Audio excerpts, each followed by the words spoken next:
Слушаю, Сулейман. Я только приехала в офис. Да.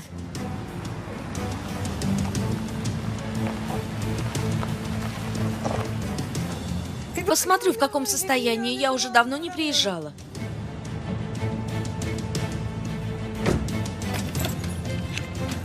Ладно, поговорим. Ага.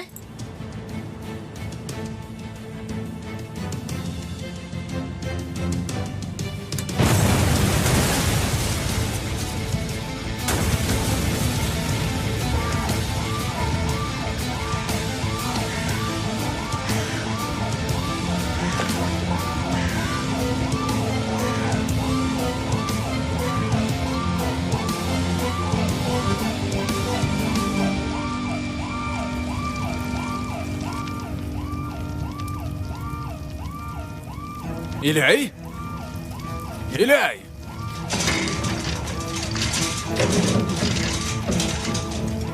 Иляй! Иляй, ты в порядке?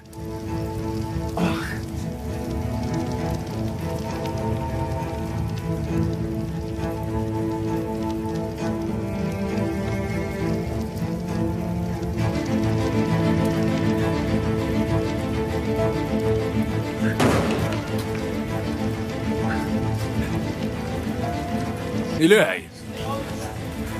Иляй, отзовись! Иляй! Иляй, ты в порядке? Что с ней? Прошу, вызовите скорую. Откуда мне знать? Я думала, ты сказал Ирфану. К тому же, если не он тебя спас, то кто же? Фунда? Как ты забрала это платье? Ты сумасшедшая! Денис. Что дальше? Что будет Шурин, дальше? Софет. Еще одно платье? Мой Что милый. еще украла? Иди скажи. Иди скажи, избавь меня! Избавь меня! Будешь рада за меня! Хну зажги! Что, хватит? Не выводи меня! Мой львенок. Давай, иди смотри мультфильм. Я сейчас приду, ладно?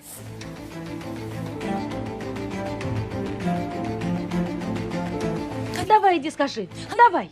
Я от тебя это ожидаю. Иди скажи, что ребенок не от Ирфана, а от Агимена. Давай, скажи. Давай, хватит.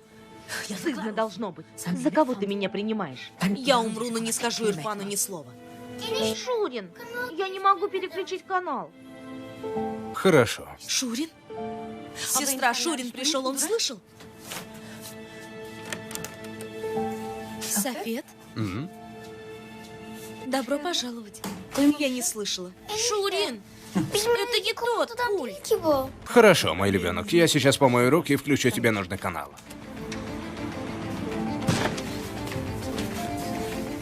Он слышал. Наверное, не слышал. Если бы услышал, то закатил бы тут скандал. Иляй. Спокойно. Хорошо. Дыши глубоко. Глубоко дыши. Дыши спокойно. У тебя где-нибудь болит? У тебя болит что-то? А? Нет! Хорошо, успокойся, успокойся. Все позади. Твоя шея в порядке? А спина? С тобой же ничего не случилось? Отпусти, Ирфан! Идем.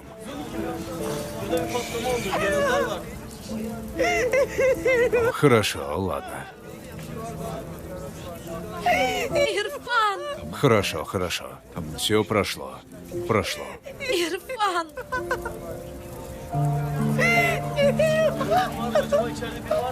Я не хочу, чтобы ты ненавидел меня. Не хочу. Кажется, газ взорвался. Мы сами пока не знаем.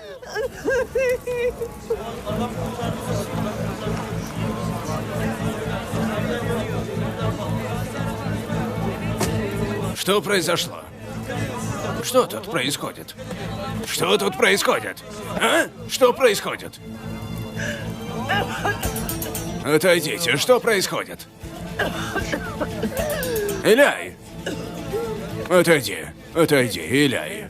Моя дорогая, как ты? Моя родная, все. Кто это сделал? Кто это поджег? Хорошо, моя малышка, моя родная, все позади. Хорошо, все хорошо. Скорая уже едет, скорая уже будет. Ты в норме? Да. Хорошо, приехала. Идем. Вставай, дорогая. Давай. Ну же, помогите. Помогите, скорее. Успокойся. Открывайте, скорее. Спускайте носилки. Хорошо, моя малышка, хорошо. Спускайте, Иля, иди сюда. Идем. Все, ничего нет. Хорошо, ничего нет. Успокойся, малышка. Поднимайте.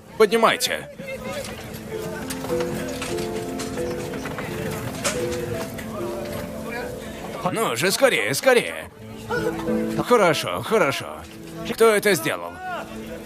Ах вы! Хорошо. Ну же!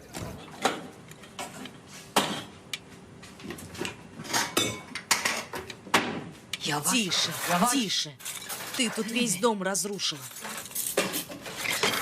Я грею еду для Дениса. Наверное, он проголодался. Да. Он, интересно, слышал? Он весь день на фабрике. Ты думаешь, у него хороший слух? Он не слышал. А Ирфана нет? Нет, Шурин, он сказал, что придет поздно, и чтобы мы его не ждали. Хорошо.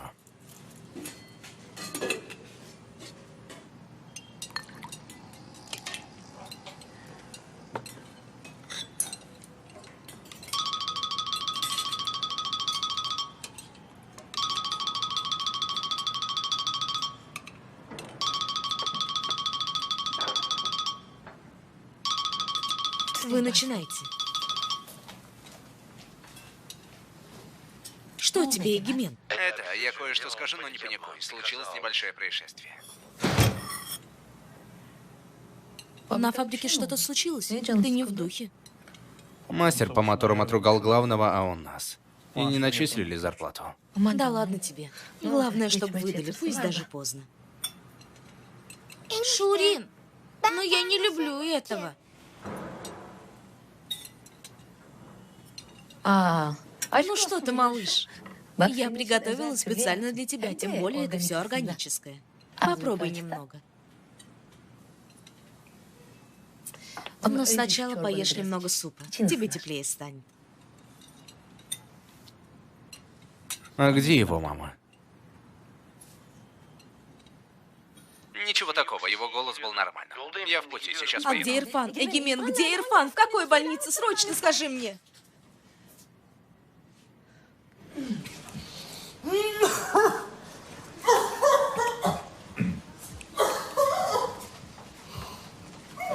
Простите, как ее самочувствие? Хорошо, беспокоиться не о чем, врачи скажут.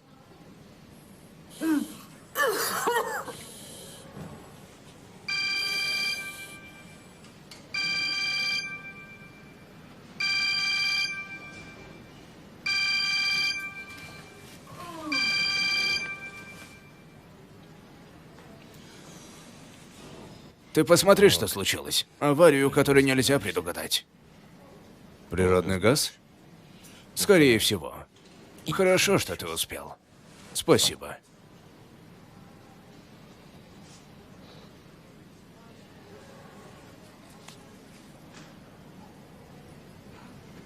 Что ты делал в офисе Иляй? Я поехал на встречу по делам, связанным с презентацией фирмы. В такое время? Пускай останется в прошлом. Спасибо. Вы были рядом с женщиной во время взрыва? Нет, когда я приехал, все уже закончилось. Господин Ирфан был рядом. Вам нужно пойти с нами и дать показания. Ладно, конечно. Прошу.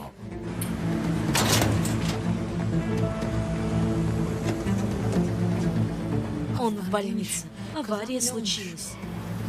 Ирфан в порядке, но у нее неспокойно на душе.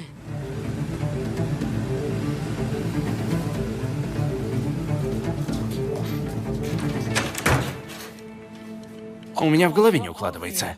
Что значит Денис не сын Ирфана? Что значит он от Эгемена? Софет. Фунда, как такое может быть? Как вы скрывали это столько лет? Как врали? Как вам не стыдно? Как вам обоим не стыдно? Софет. Послушай, Софет, я клянусь, я только узнала. Сказала, когда ребенок заболел. Я очень тогда разозлилась. Аж давление поднялось, но у девушки не было другого выбора, ей пришлось соврать. Господи, спаси мой разум. Боже, сохрани мой разум. Что будет, когда Ирфан узнает? Он с ума сойдет. Не дай бог, не дай бог. Послушай, Ирфан совсем расклеится, да и в чем Денис виноват? А в чем виноват Ирфан? Этот человек умрет ради своего ребенка. Он проклинает себя даже когда он плачет, а ребенок не его. Софет. Когда я пришел, госпожа Иляй лежала на земле. Из окон вырывалось пламя, а потом... Я зашел в сад и вытащил ее оттуда. И немного отошел. Вот и все. То есть она была не в себе? Нет, я же говорю, лежала. А на вопрос, что ты там забыл, что ты ответил? Вы не спрашивали. Я пошел на деловую встречу. Вы все вместе работаете? Нет, они отдельно. Госпожа Иляй ответственная за связи в общественности в нашей фирме. А ваше знакомство откуда берет корни? Похоже, по причине работы. Госпожа Иляй – партнер по инвестициям фирмы господина Ирфана. Какой фирмы? Я сейчас не понял, при чем тут эти вопросы? Вы разве не взрыв расследуете? Это стандартные вопросы. Иногда выглядит как авария, но за этим оказывается совсем другое.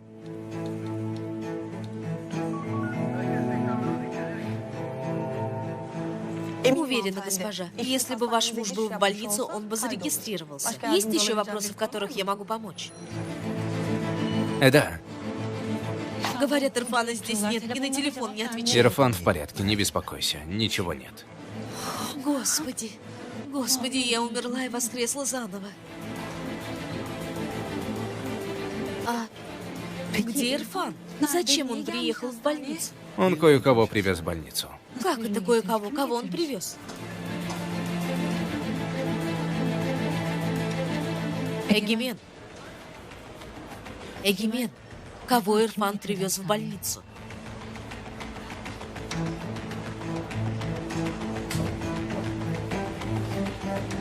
Да. Да. Что?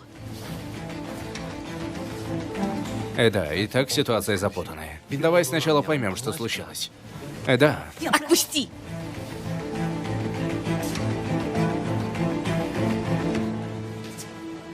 Эгимен, отойди. Скорейшего выздоровления. Спасибо. Эгимен сказал, зайди и Иляй тоже. Надеюсь, с ним побеспокоили. Нет. Господи. Как ты, Иляй? Хорошо, Эгимен. Я в порядке, только горло. Немного болит и ноет. И еще несколько ожогов. Помимо этого нет ничего, слава богу. Наверное, я выпишусь этой ночью. Пусть только Сулейман придет из полиции. При чем тут полиция? В офисе случился взрыв. Сулеймана забрали на дачу показания, и Ирфана тоже увели с ним. Ладно, я посмотрю, что с ними. Я сейчас же приду.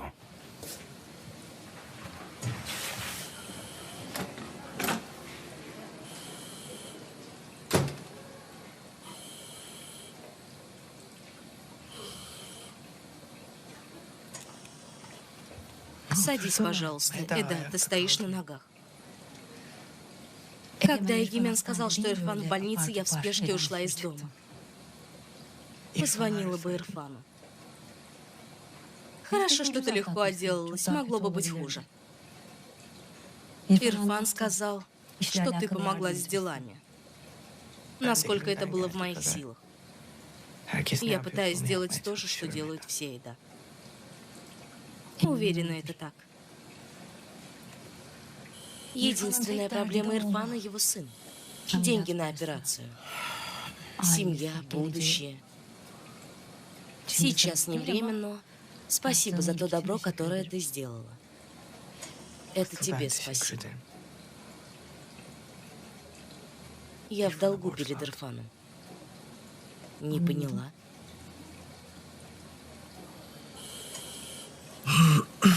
Из того пожара. Меня спас Ирфан. Я была в офисе в Левенте. Произошел взрыв. Он взял меня на руки и вынес меня.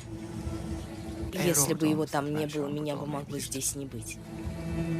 Я могла бы не спастись.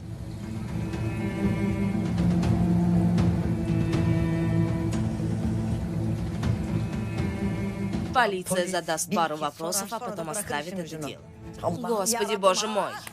Это Стамбул. Стамбул. На голову человека может упасть камень, рухнуть здание, может взорваться газ. Есть 1001 способ умереть, а ты не справился даже с одним.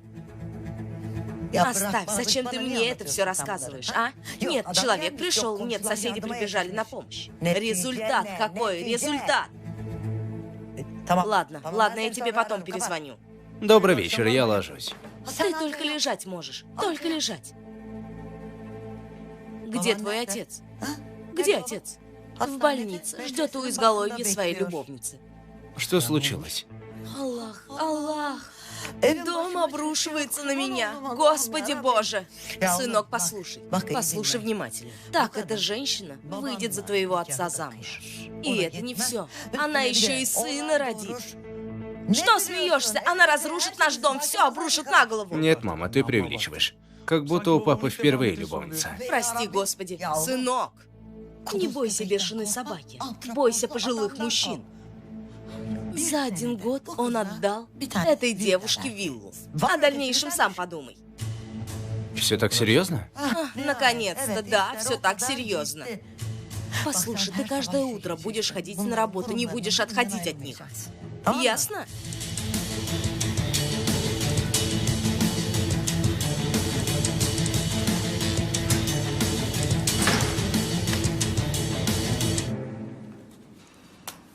Теперь все? На данный момент все. Вас все еще могут вызвать в участок. Иляй Юджадак даст показания. Возьмите показания у госпожи Иляй, когда она поправится. Если будет что-то касающее ее, можете позвонить мне, прошу. С вашего позволения. Возьму и вашу визитку. Как вы сказали название фирмы? Секунду. Посмотрю.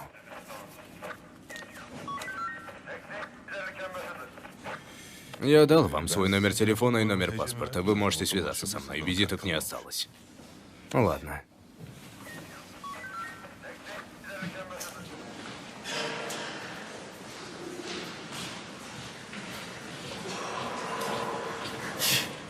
Вайга, ты в порядке? Что такое, полиция? Ты не прокололся? Они узнали название фирмы. Будет хорошо, если не будут копать. Ты посмотри, какая неудача. Ты же ничего не рассказал Илье о Понзе, да? Что мне рассказывать? Она была в очень плохом состоянии. Мы и так на проводе высокого напряжения. Да, рядом с Ильей. Что?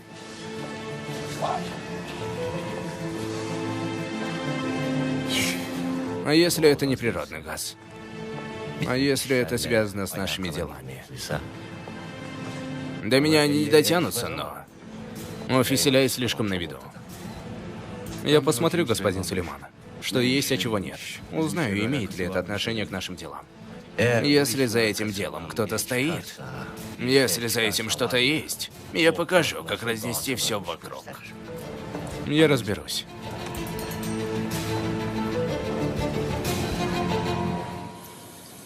Он кинулся между машинами и грузовиками. Взял черепаху, находившуюся посреди трассы, и спас ее. Ирфан он такой. Он помогает всем в трудной ситуации. Черепаха это или человек. Неважно. Ладно. Я тоже хорошо знаю Ирфана настолько, чтобы знать, что и почему он делает. Хорошо. Тогда ты должна знать, как важна для него семья. Дорогой Ирфан, дорогой. Ты в порядке? В порядке. Как узнала, что ты в больнице, сразу прибежала? Я не смог ответить на твои звонки из-за беготни тут. Еще тут один пожар произойдет. Не тут, но там произойдет.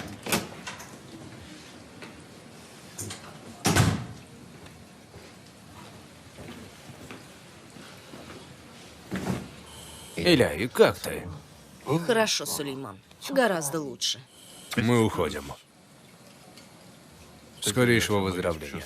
Хорошего вечера, спасибо. Давай, пошли. Госпожа Илья, если вы не заняты, полиция возьмет у вас показания. Разве сейчас время для полиции? Скажи, что занята. Полиция что-то сказала после того, как я вышел? Нет, я вышел сразу же после вас. Еще раз спасибо.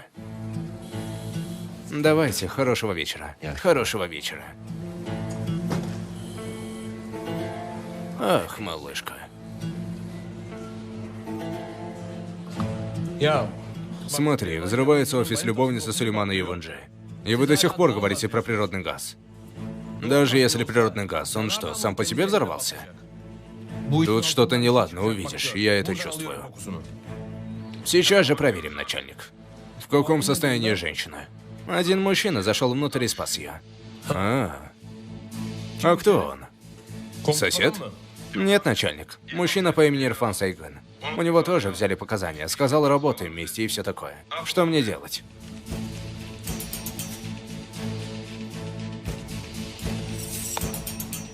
Последний глоток. Заливай последним глотком айрана. И выясни, кто такой этот Ирфан. Понятно, начальник?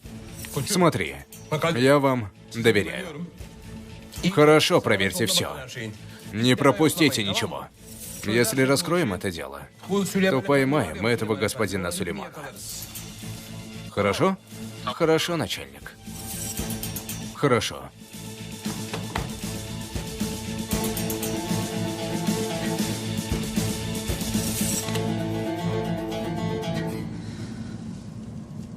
А если бы с тобой что случилось в том пожаре? Ничего ведь не случилось, да?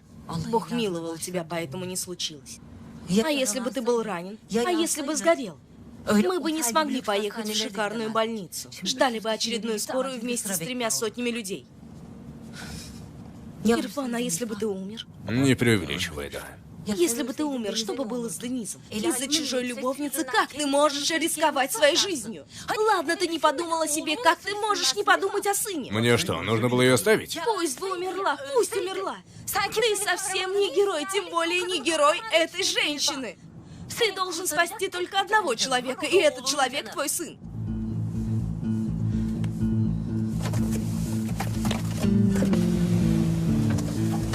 Проклятие.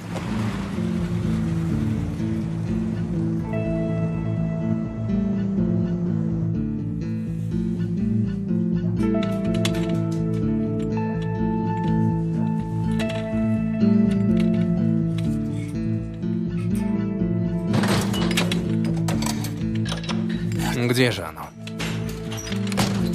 Не ищи зря, я выкинула этот пакет. Тише. Ребенок проснется. София, Эда написала сообщение. Они в пути. Прошу, не говори ни слова. Как ты смотришь Ирфану в лицо? А это Эда. Она как смотрит? Я каждый день сажусь с этим человеком за один стол. Как я буду смотреть? Подумай о Денизе, ради бога. Если Ирфан узнает, он уйдет. Как потом Денизу делать операцию? Смотри, это опухоль, операция, болезнь и прочее. Наказание от Бога ей. Я не могу совершить такой грех.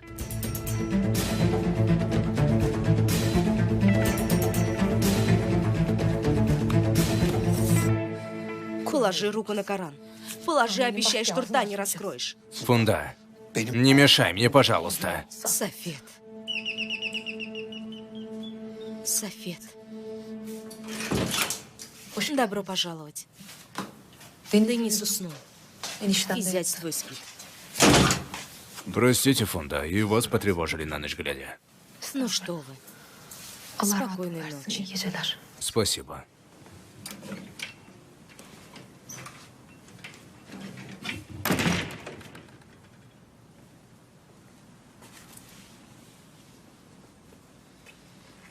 Тайна отравляет человека. Семьи травят. Прошу тебя, молчи. Смотри, эта семья разрушится. Потом вина за этого ребенка на нас ляжет. Софет, поклянись, прошу тебя. Поклянись, что ничего не расскажешь. Я не могу дать такую клятву.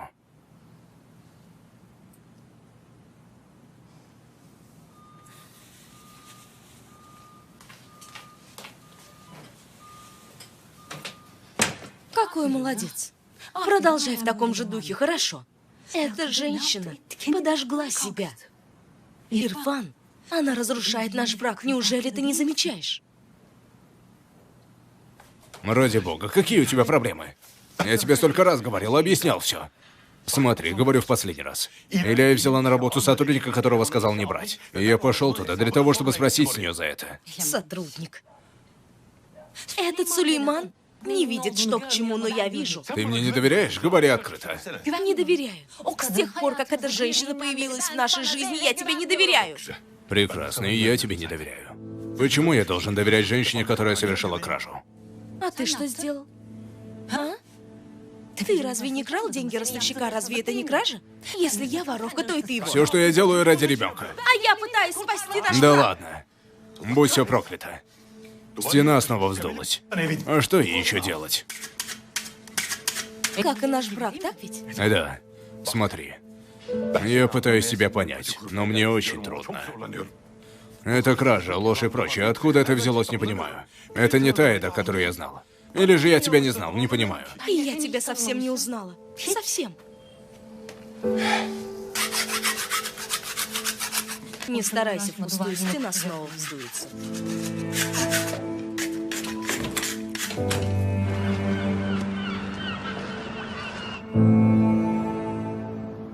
Илья, и ты в порядке, не так ли? Сулейман. Да.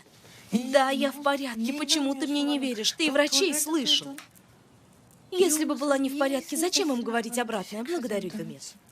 Не волнуйся, прошу. Ты сообщила сестре? Нет, ей не сообщила. Если сообщу, будет переживать.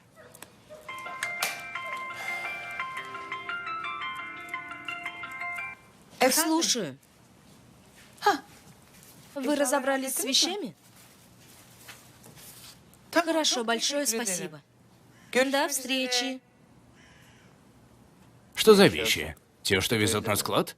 Я отправлю их в офис. К добру ли? Ты говорила, арендуем новый офис. Сулейман, это ни к чему. Теперь над проектом будут работать сотрудники. Никого не будет в офисе, я буду разрываться.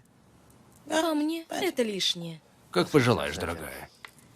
Да и ко мне будешь поближе, не буду переживать за тебя. Вчера ночью я чуть с ума не сошел. Когда увидел дом, мне стало плохо. Не говори, Сулейман. Самое последнее, что я помню, как открывала дверь. Потом себя, Ирфана. Взял меня и вытащил на улицу.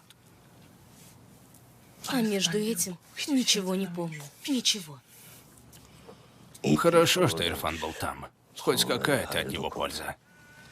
Кстати, зачем он приходил? Понадобилась твоя подпись? Нет. Хотели поговорить о сотрудниках. Нового сотрудника нужно нанять. Пришел обсудить сотрудника? Да. Сулейман, ты видел мое состояние днем? Бегала туда-сюда. Я и так только добралась до офиса, думала, там встретимся. Ладно.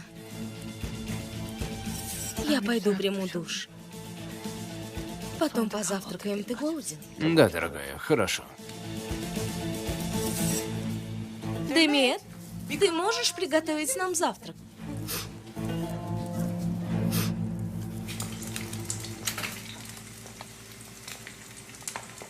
Всю ночь не могла уснуть. Заснула на полчаса, и то приснился кошмар. Да, я забыл. То, что видел во сне. А ты что видела? Сынок, это не твой помидор, в нем есть вредные добавки. Завтра сходим и купим тебе органический помидор. Цена за килограмм 20 лир. Доброе утро. Сынок. Мой умный сынок. Дорогой мой сынок. Не проводи много времени с планшетом, читай книги, хорошо? Хорошо, сынок? А когда мы пойдем в парк? Если смогу прийти вечером пораньше, сходим. Ну, договорились? Я ухожу. Приятного аппетита. Удачной работы.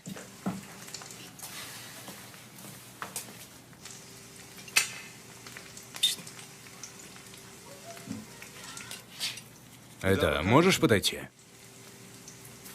Посмотри за яйцами.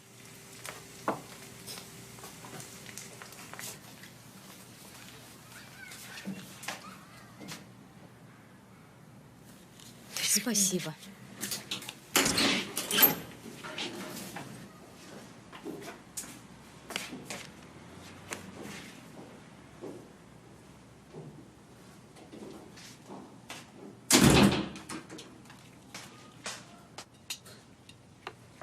Пойдем за стол. Я еду на ферму, дорогая. Не смогу остаться на завтрак. Почему? Тебе позвонили? Есть дела. Я задумался об этом Ирфане. А что с ним, не поняла? Если бы не этот человек, ты бы не смогла выбраться с этого пожара. Нужно отблагодарить. Да ладно, дорогой, поблагодарим в подходящее время.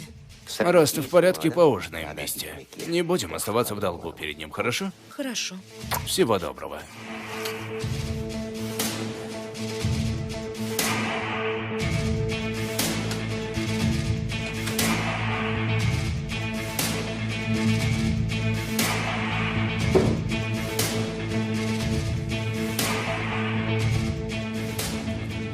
Кажется, что взорвался природный газ. Наши ребята взяли записи камер. Смотрят, но, похоже, ничего подозрительного нет. И все равно неизвестно, конечно. У вас есть другие мысли по этому поводу? Нет, просто задумался об Ирфане. В этом человеке что-то есть. Сначала он пришел с Эгеменом, попросил долг, а потом обманул меня. Затем история с Хаканом. Фирма, шахта, золото. И теперь партнерство с Иляй. Болтовня продолжается. Странные вещи происходят. Держать его в сторонке? Нет. Я своими методами возьму у него показания. Ты найди мне запись звонков на телефоне Иляй. Она пошла в офис, думая, что туда придет клиент. Узнаем, кто за этим стоит. Посмотрим, соврала она мне или нет. Хорошо, господин Сулейман.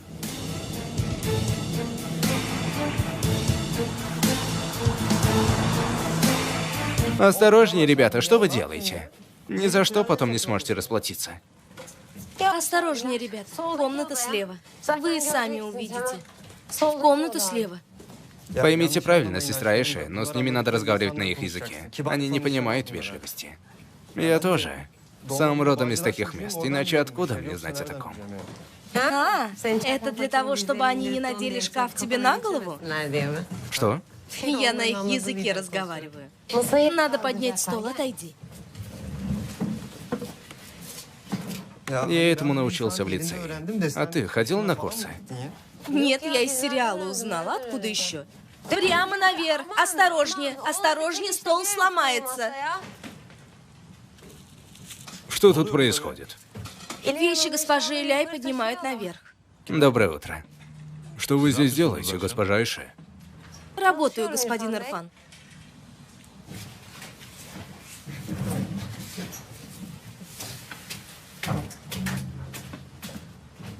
Госпожа Айше, можно вас? Пройдите в мой кабинет, пожалуйста. Я прекрасно знаю, на каком языке с тобой говорить.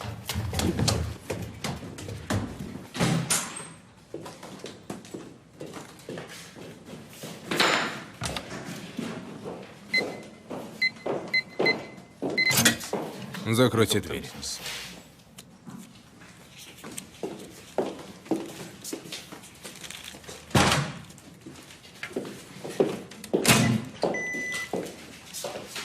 Прошу. 9000. Ваша зарплата за 3 месяца.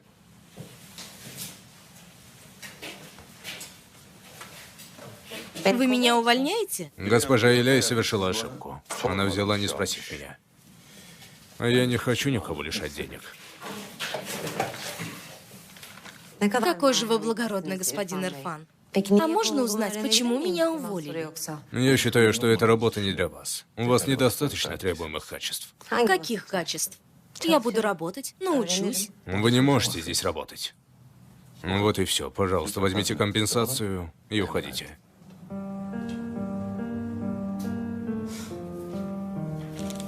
Компенсацию. И какой мой ущерб покроет эти деньги? Компенсация за те дни, которые я провела без работы, или мои попытки устроиться на работу?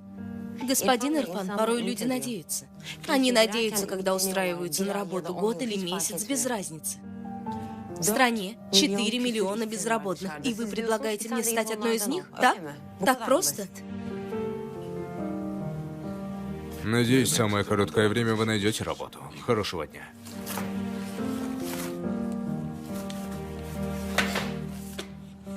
Когда я увидела вас в офисе господина Сулеймана, подумала, что вы правда хороший человек. Потом, когда мы встретились на стройке, вы сказали, что вы плохой человек, и я вам поверила. Потом вы стали совершенно другим. И не знаю, кто вы сейчас. Но вы все дальше и дальше от хорошего образа. И это я точно могу сказать.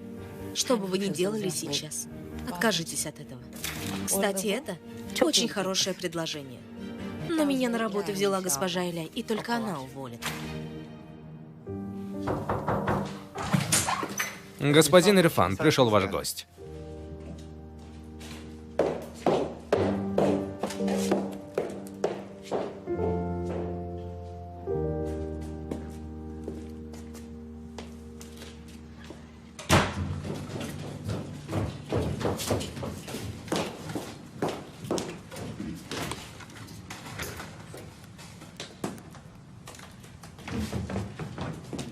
Что случилось? От вас обоих исходила радиация.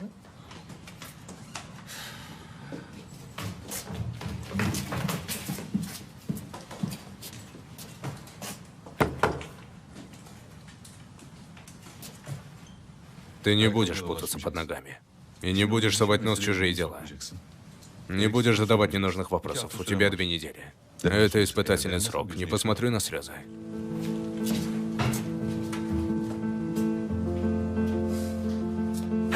Профессор Ирфан Сайган.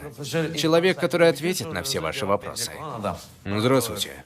Здравствуйте, господин Ирфан. Как ваши дела? Спасибо, хорошо. Господин Ирфан, господин Раджа хочет стать нашим инвестором, но у него есть критические вопросы. Я готов ответить на все ваши вопросы. Но сначала расскажите мне о своих мечтах. Прошу, ознакомьтесь. Прошу вас, садитесь, прошу вас. Что будете пить? У нас есть все, что захотите. Он и в универе всегда был таким. Ты знала, что он был моим преподом? Я читаю его книгу, поэтому просто подумала. У господина Ирфана есть книга? На какую тему? Секреты красоты и похудения. О, Аллах, куда катится молодежь? И если бы это был Элибер Арта, он давно бы уже тебя оттаскал за волосы. Ты знаешь, кто он? Ну уж не настолько, ведь его показывают по телевизору. Конечно, знаю. Ну слава богу. Профессор Ирфан и в универе таким был. То есть в смысле харизмы. Если ты говоришь о его характере, то он таким не был абсолютно. Видимо, на работе человек становится другим. Каждый на работе меняется, не так ли?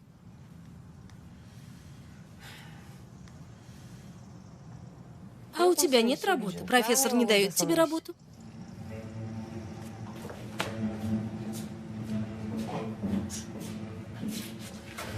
А где Эши? Ваш отец ее отпустил. Он ее уволил. Ну вот, а что случилось? Не знаю. Но не буду врать. Она мне не понравилась. Значит, и господина Сулеймана тоже.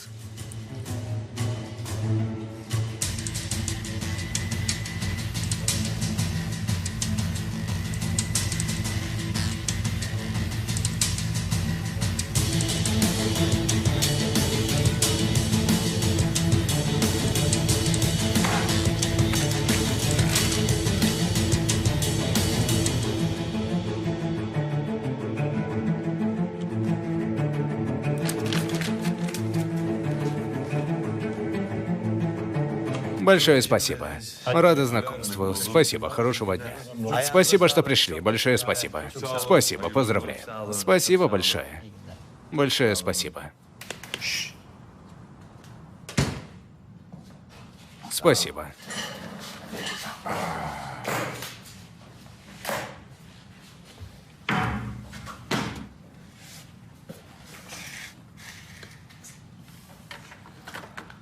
Я не хочу, чтобы этот сон когда-нибудь заканчивался, Ирфан. Они вложили в 3 раза больше, чем я ожидал. Вот так. Жизнь прекрасна. Любовь, семья, здоровье. Секрет всего этого помещается в одной сумке. Все, зачем я гонялся всю мою жизнь. Все мечты, которых я не смог добиться, то, что мне так много боли принесло, все находится в одной сумке. Ты только послушай, как пахнет. Скажи своим мечтам, пускай приходит Боже. Эти деньги из-за нашего долга пойдут в кассу.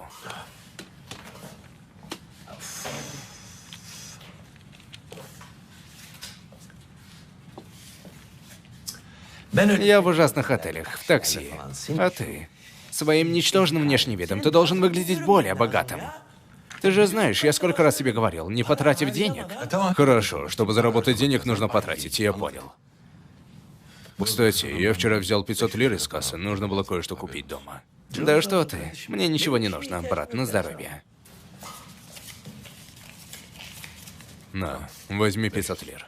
Что это? Ты что, на стоянке чаевые даешь? Немного потряси. Эгоман.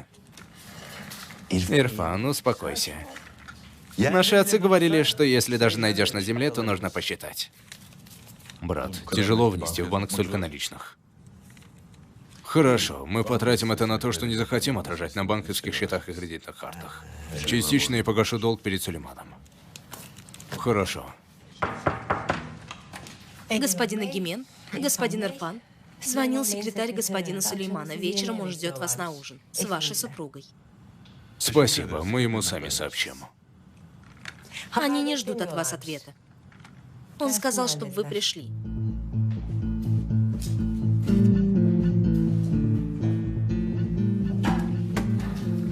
Почему этот Сулейман снова насторожился? Брат, когда он вчера увидел Илея их обеих, он весь побледнел. А потом в больнице поблагодарил, но... Скажем, что дела, и не пойдем. Он не приглашал, он приказал Ирфан. Мы с удовольствием пойдем.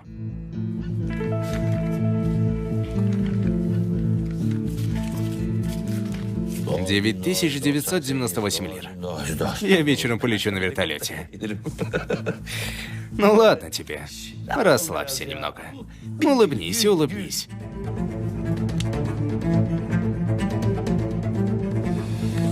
Сулейман, откуда взялся этот ужин? Не понимаю. Нужно отблагодарить. Ты ведь сама сказала, что с тобой все в порядке. Давай, затягивай. Ну разве в это время нужно говорить об этом? Посмотри на мой внешний вид. Дорогая, ты всегда у меня красавица. Не расслабляйся, нехорошо опаздывать.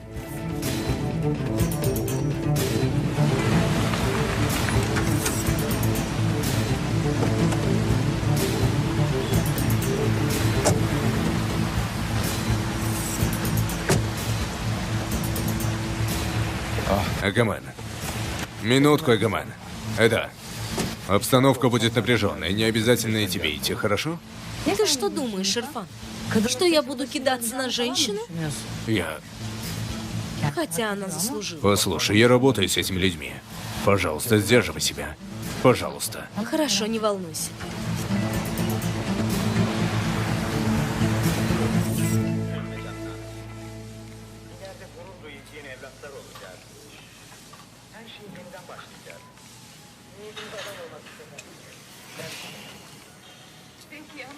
Дядя Софет, у меня получилось.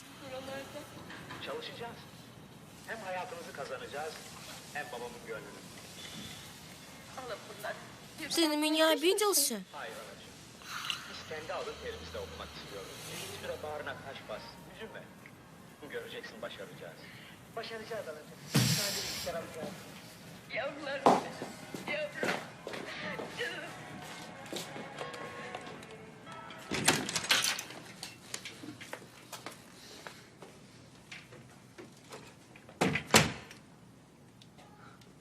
Тебе не жалко ребенка?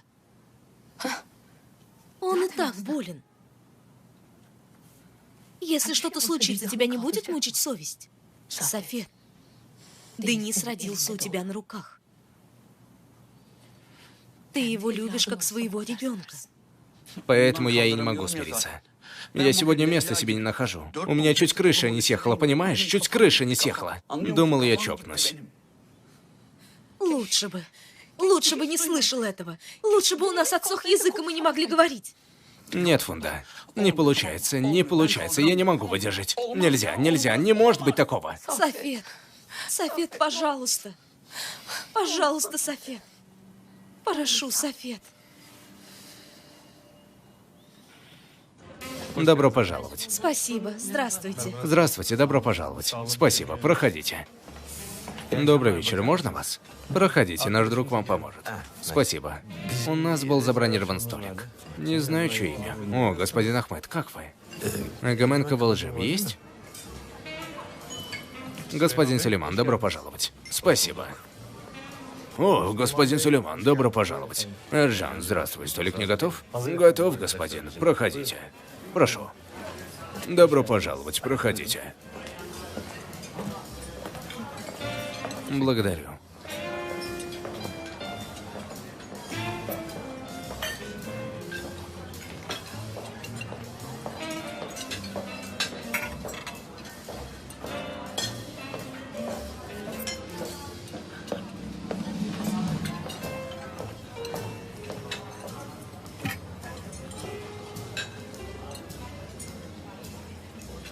Ну? Как идут дела? Хорошо. Супер. Сегодня в офисе была куча людей, некогда было голову поднять. Чую, к концу месяца мы достигнем цели. Очень хорошо. И это еще мы не запустили пиар, Сулейман, ты только подумай. Сдержали слово.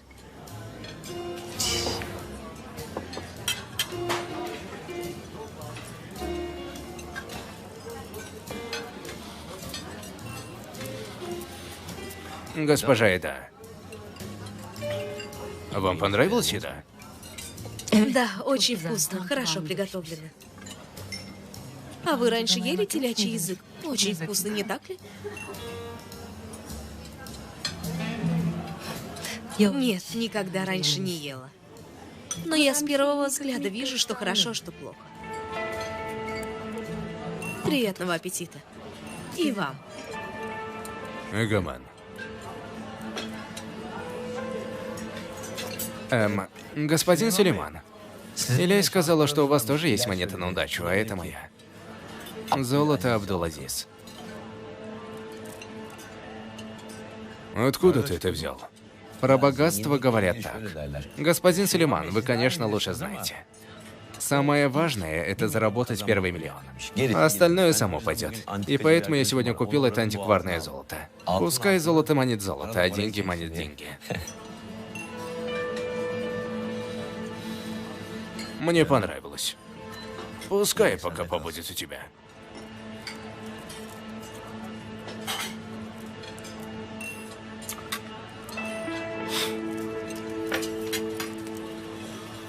Вчера вечером, в это время мы были в больнице.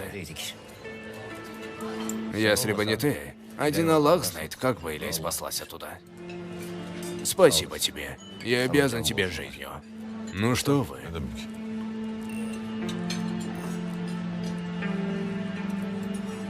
Все, что не делается, все к лучшему. Значит, суждено было получить от тебя пользу таким образом. После всего случившегося, суждено сидеть за одним столом.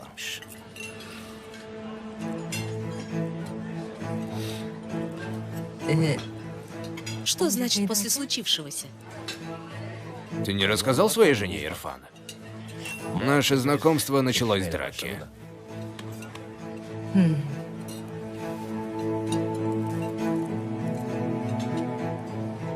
Эгомен, когда ты привел Ирфана, сказал, что твой друг детства. Я только сейчас понял, что надо спросить. Как вы познакомились, Иляй?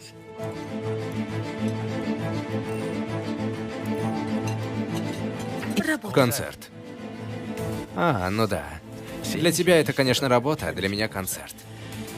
Мы с партнером открыли фирму тогда, и нужно было провести большую организацию. Празднование 40-летия одной фирмы настолько крупное, что на сцену должен был выйти Таркан. А я тогда продавал рекламные приспособления. В тот вечер я отвез товар. Оказалось, что все работники ушли от Иляй, и она бегает одна. Я тогда помог ей в тот вечер, и больше она меня не отпускала. Она надежный друг, очень толковый. Это так. Пусть Аллах дарует всем хороших друзей, жен и детей. Это так. Аминь.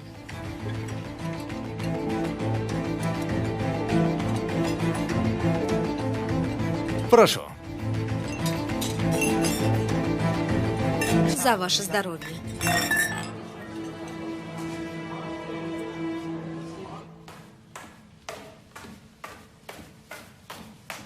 Сынок, где ты? У меня есть дело, мама. Что случилось? Где твой отец? Откуда мне знать, где мама? Он сегодня не приходил на фирму? Нет, не встречал. Он вроде как на ужин собирался идти. Сынок, о чем мы с тобой говорили? А? О чем говорили? Ты не должен был от него отходить ни на шаг. Я вешаю трубку, у меня есть дела.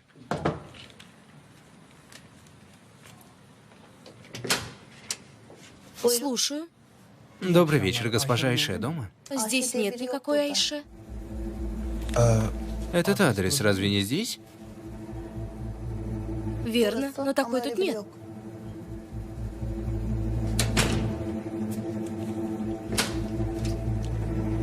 Кого ты ищешь, приятель? Айше Карайли. Она назвала это место в качестве адреса. Она бывший арендатор, мы только переехали.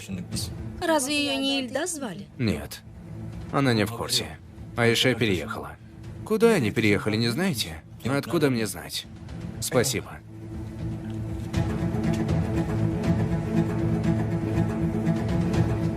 А если полиция меня найдет?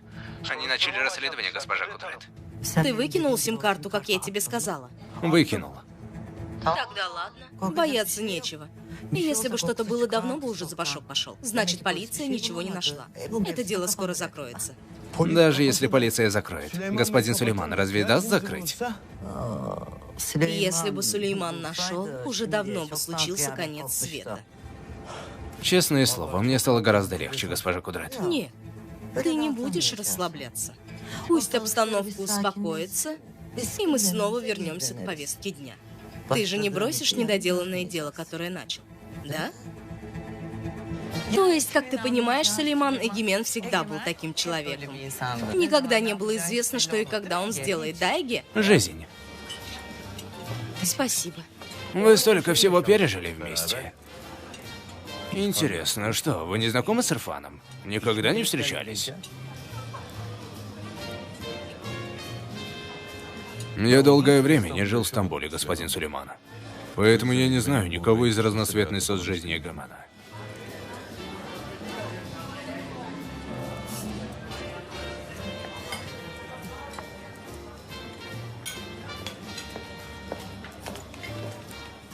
Тогда прошу. Приятного аппетита. За ваше здоровье. Госпожа Айда, кажется, вам скучно. Вы все время смотрите на часы. Нет. Я доверила своего сына сестре, о нем думаю. Смотрю, заснул ли он. Материнство — это совсем другое, конечно. Это самое святое на земле. Да, но и отцовство очень святое.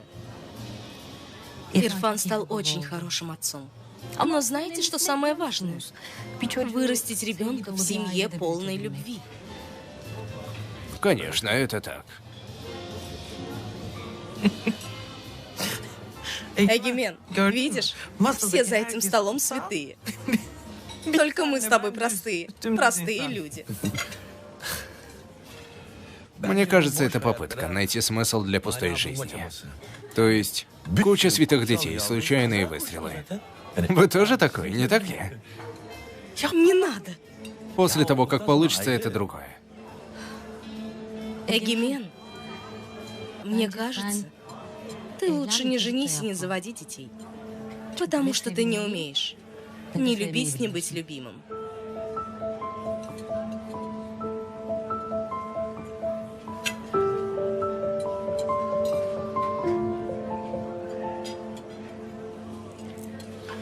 Госпожа Айда, а как вы познакомились с Ирфаном?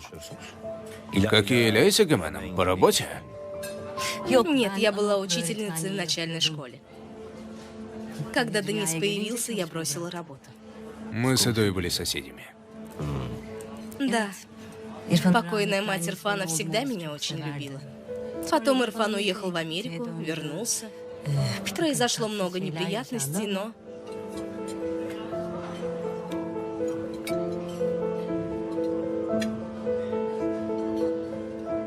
конце концов, мы с ним встретились.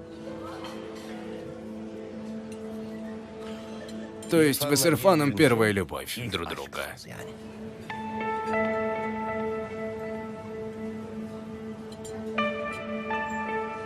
Мне кажется, важна не первая любовь, а последняя. Человек в 25 лет один, а в 35 другой. На тот момент все принятые решения кажутся верными, но потом ты меняешься. Верно, что тут скажешь? Даже в 45 лет люди меняются, Сулейман. Разве основная масса разводов не в этом возрасте? Ты тоже потерпи. Я говорю это не имея в виду вас. Вас это не касается. С тех пор, как я его знаю, Ирфан совсем не изменился. И не думаю, что он теперь изменится. Мне кажется, вы недостаточно знаете Ирфана.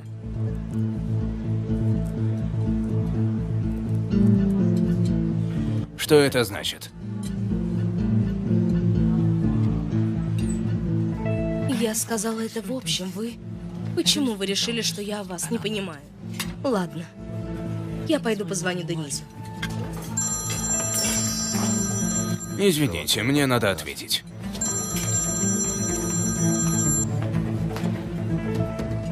Усмири свою жену, или мы не выйдем отсюда. Говорил Чен. Я нашел записи телефона. И про номера разузнал. Вы были последним, с кем она говорила перед взрывом. А перед этим звонил Ирфан.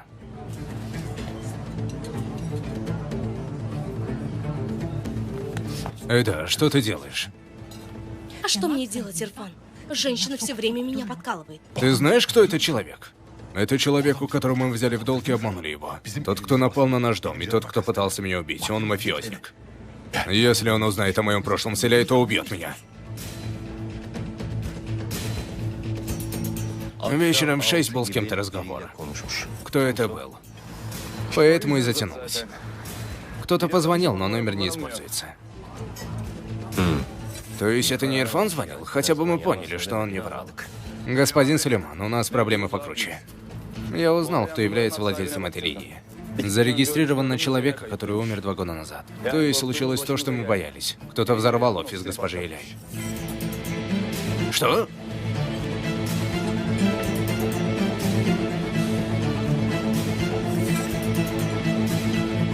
Ну, хватит опять, ради бога. За столом сидят 2 женатых мужчин. И оба не любят своих жен, а потом говорят мне что-то о любви. Да ну. Ладно, ладно, не делай этого. Эда вернулась к фабричным настройкам. Всех поздравляю. Прошу вас. Мне звонил мой родственник. Сегодня вечером был ужин. Он закончился, но они еще сидят. Я хочу познакомить их с вами. Они все потенциальные инвесторы. Вы немного расширите свой круг. Ладно? Дамы, вы же можете уехать домой на машине? Потому что я вызвал машину. Конечно. Счет, пожалуйста.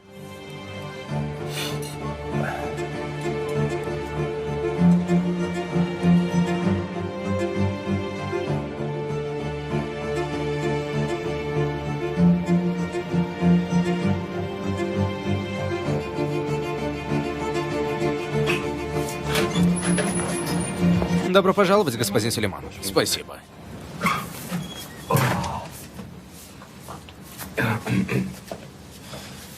Брат, может, стоит взять бутерброд? От стресса я ничего не смог поесть.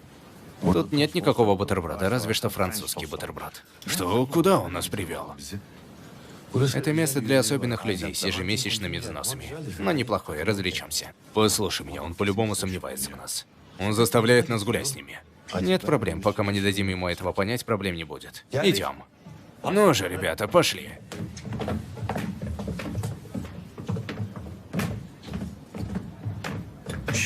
Волосы в порядке? В порядке.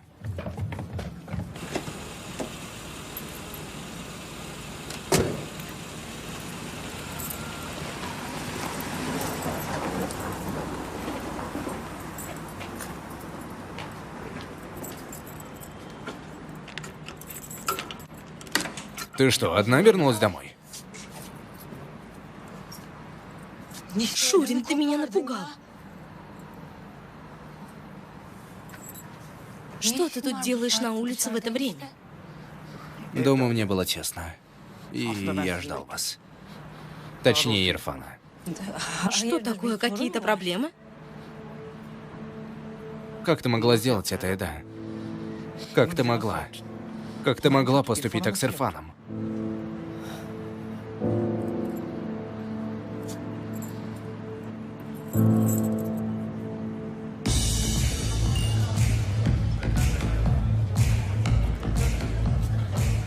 Добрый вечер, господа.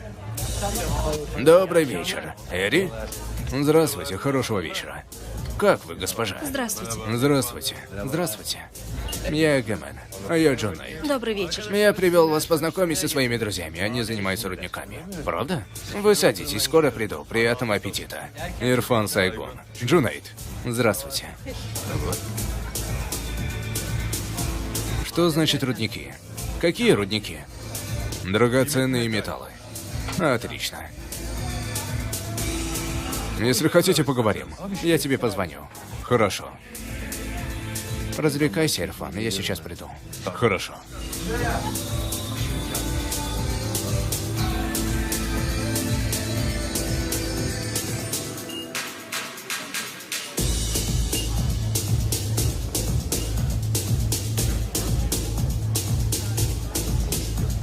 Спасибо. Могу я воспользоваться вашим столом? Конечно, конечно, прошу. Я использовал. Это очень прибыльно. Это фонд, который вкладывает и инвестирует в новые технологии. Ты не поверишь в годовую прибыль. Что случилось за последние 12 месяцев, то случилось.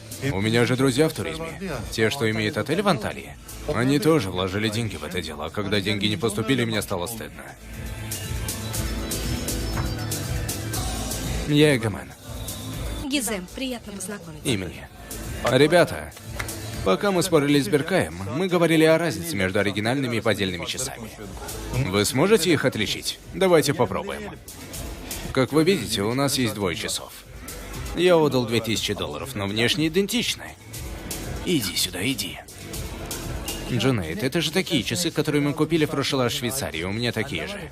Это они? Конечно, я узнаю их везде. Именно. Вот эти поддельные. Но вот эти поддельные. Думаете? Ну хорошо. Могу взглянуть с вашего разрешения? Конечно, прошу. Вы разбираетесь? Я отличаю подделку от оригинала.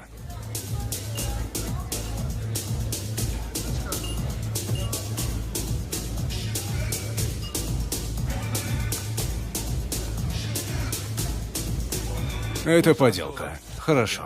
А это оригинал. Прошу. Эгая, кинь мне золото, которое было у тебя.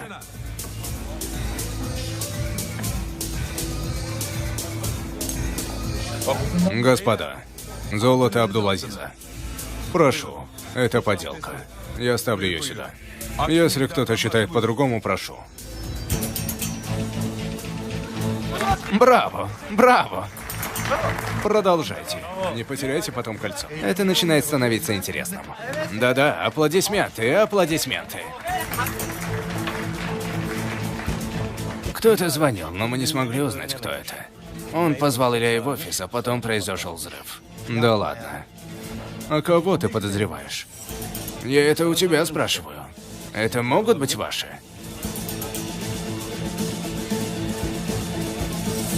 Среди них отгадал только один человек. Господин Ирфан, поздравляю. Браво! Браво, браво! Браво, Ирфан! Эгэ. Ты выиграл спор? Твой друг такой же, как ты? Это мой друг детства, но наши характеры абсолютно разные. Он преследует гулянки по ночам. А я немного предпочитаю семейные ценности, любить и быть любимым. Да. В жизни я уладил все свои проблемы, но пока нет нужного человека. Невозможно ни заснуть вместе, ни проснуться. Прошу, и вы тоже тратьте с удовольствием. Тогда не переставай искать того самого человека. Я приму во внимание ваш совет, госпожа. Хорошо, господин. Каким образом вы отделили их? Господин Джунейд, если вы посмотрите, то я не разделял. Я лишь немного был внимательнее, только и всего. Я посмотрел, когда этот господин вытаскивал часы из сумки. Одни он вытащил из коробки, а другие он просто закинул внутрь.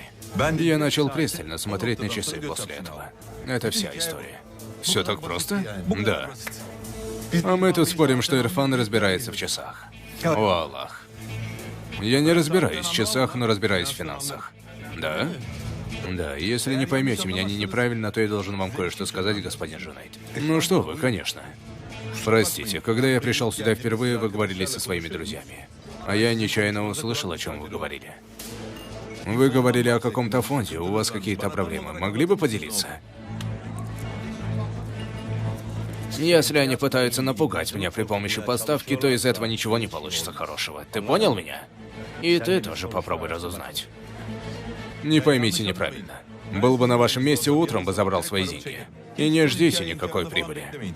Эти ваши друзья, которых вы так любите, вы говорили, им тоже скажут, пускай заберут деньги. И больше не вкладывайте деньги, кому не доверяете на 100%. Господин Ирфан, в это время кому можно доверять, прошу вас?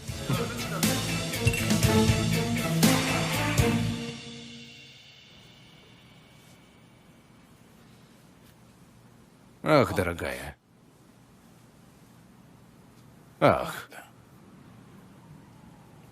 Почему ты скрыла это от нас? Если бы тогда ты пришла и попросила помощи у нас, клянусь, я бы тогда вцепился в этого подонка и заставил бы жениться на тебе. Эгимена же нигде не было. Он сбежал от страха перед отцом, я даже не смогла сказать, что беременна. А потом приехал Ирфан. Он тоже расстался с Иля и был разбит. Все произошло внезапно. А теперь как будет? Ирфан пошел, да еще и партнером стал. Вы все смотрите друг другу в глаза. Эту тайну нельзя хранить. Расскажи Ирфану, избавься. Иначе мы все будем расплачиваться за грех. Шурин, как я скажу Ирфану, как я так с ним поступлю? Да Ирфан разум потеряет, Шурин. А если он нас бросит? А если уйдет? Тогда что будет с моим сыном? Ирфан ни за что не бросит сына. Шурин, смотри, ты и сам говоришь. Ты не сын Ирфана. Он вырастил, он заботился, он ждал у изголовья до утра. Шурин, умоляю, пусть все останется так. Нет, я не могу хранить эту тайну. Я боюсь Бога.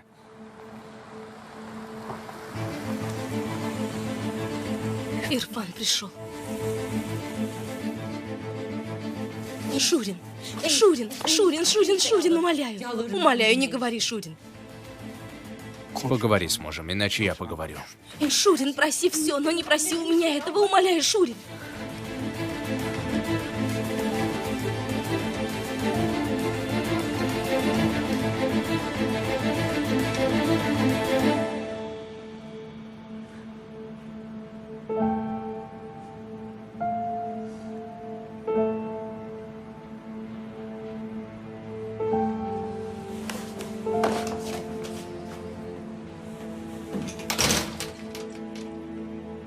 Бог велик. Но с Эгоменом не получится. Сделай, что хочешь, но найди способ. Забери своего мужа и уезжайте. Держитесь подальше от этого человека.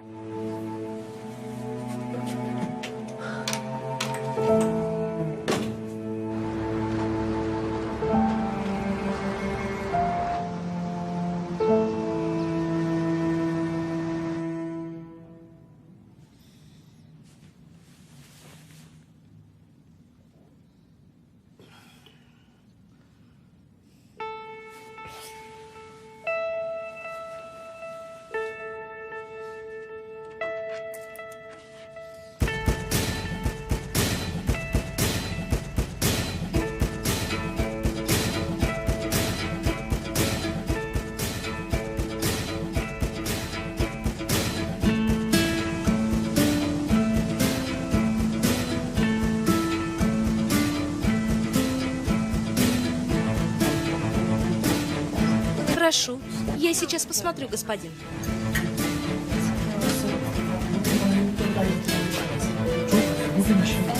Господин Эгимен, сейчас посмотрю, я сейчас к вам вернусь. Слушаю вас. Что Что тут происходит, Айше? Не знаю, проходи, садись сюда. Кажется, шефы вчера ночью провели операцию. Я правда не знаю, и еще звонят столько же. Мне всех надо записать, ладно? Ладно, но ты ведь не бросишь меня одного с ними, да? У меня есть одноминутное дело. Айше, Я скажу тебе кое-что. Послушай, записывай имя каждого звонящего и возьми номер телефона. Давай, я в тебя верю. Айше. Давай, парень. Айше. Стой. Пока-пока. Шахта Вавилон. Извините, Секунду. об этом мы с вами уже говорили. Наше мнение совпадает. Прошу. Да. Поздравляю.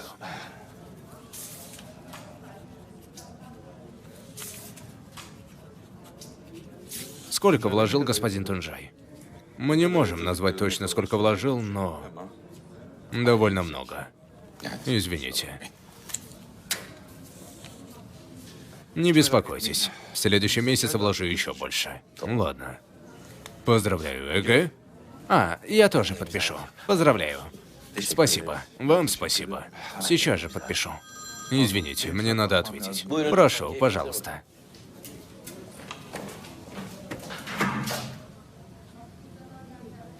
Эгомен, что ты делаешь? Подписываю.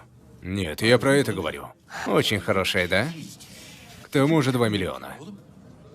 Мы тут пытаемся ворвать деньги у народа ценой своей жизни, а ты тут машины присматриваешь?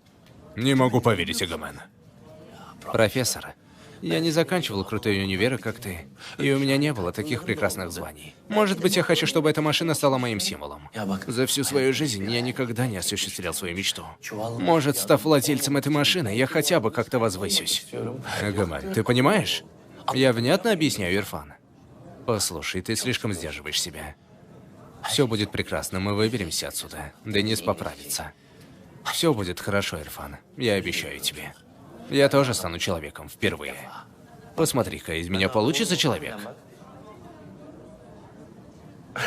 Расслабься немного. Обещаю, что все будет хорошо, обещаю. Все будет хорошо. А Софет забудет. Пусть Денизу сделают операцию, и все пройдет.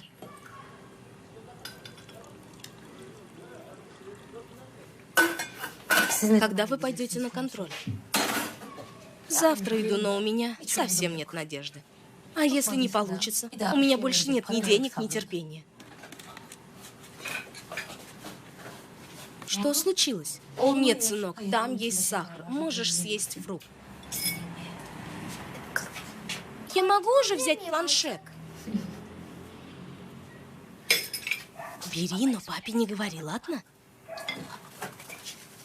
Молодец. Что у нас есть в этом мире, кроме надежды, сестра? Ребенок — это надежда. Причина того, чтобы терпеть эту жизнь. Вчера в ресторане я так удивилась, сестра. Я посмотрела меню: салат, 7 лир. Все вокруг едят и пьют. А мы тут считаем, сколько стоят помидоры и картошка, и стыдимся. Нашу жизнь можно терпеть только из-за детской любви. Денис? Денис! Денис! Денис! Денис, сестра! Приди в себя! Вставай, приди в себя! Вставай, приди в себя, сынок! Денис, посмотри на меня! Что случилось? Голова закружилась? У меня не закружилась голова, я как будто на карусель сел. И все вокруг завертелось. Да, поехали в больницу. Не хочу, мама! Я не хочу! Сынок, нам надо! Мама, не хочу! Ладно, успокойся, мы не поедем, ладно? Но мы сообщим отцу. Не говори папе. Он расстроится и испугается. Головокружение уже прошло. Иди сюда, сынок. Ладно.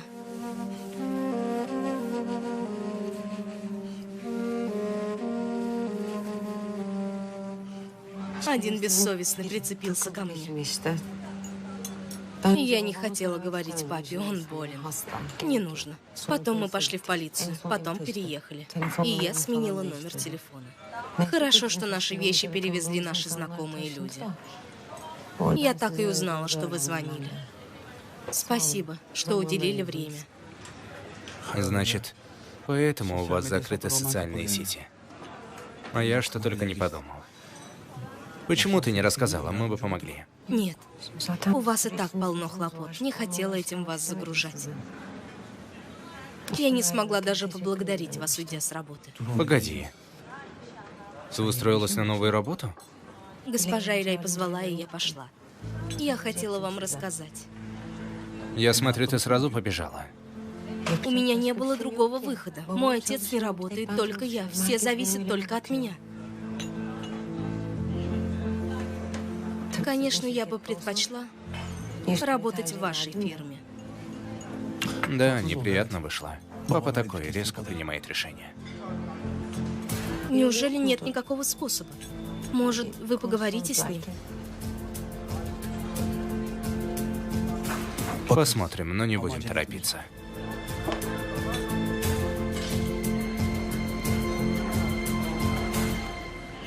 Счет.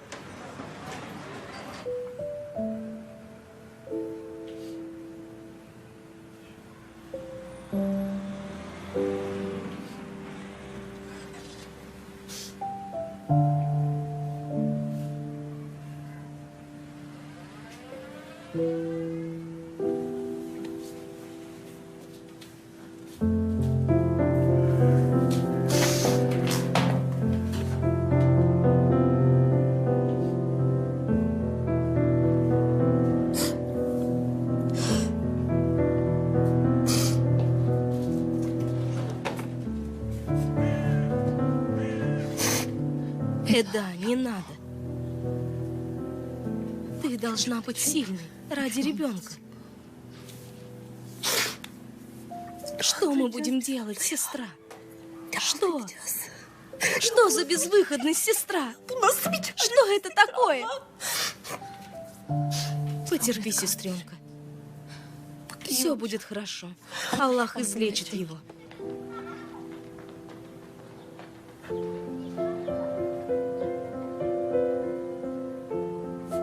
Ты хоть знаешь, что я каждую ночь слушаю его дыхание? Не дай Аллах. Может, ты попросишь господина Сулеймана? Может, он пожалеет, сделает добро? Бесполезно. Хотя бы попробуй. Он ведь реально богат. Неужели пожалеет денег на одну операцию?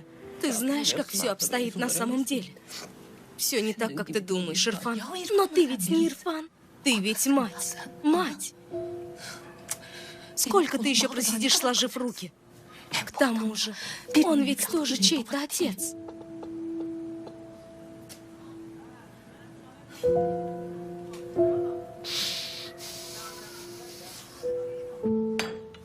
Смотрю, время уже 3 часа. Человек все еще разговаривает, а народ слушает.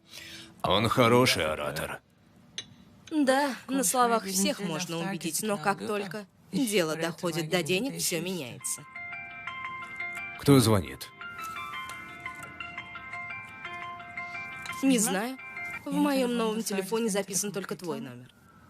Ладно. Ладно, но знаю, я уверен. Эти люди еще придут и принесут большую прибыль. Один из них сказал мне, ты сделал правильное вложение.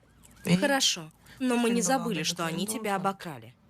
Да, господин Ирфан разбирается в торговле, но я не свожу с них глаз, не волнуйся. Слушаю, дочка. Господин Сулейман, пришел комиссар Седат. Пригласи его в кабинет для заседания, я сейчас приду. Моя султанша. Ты допивай свой кофе, и я приду через 5 минут, хорошо?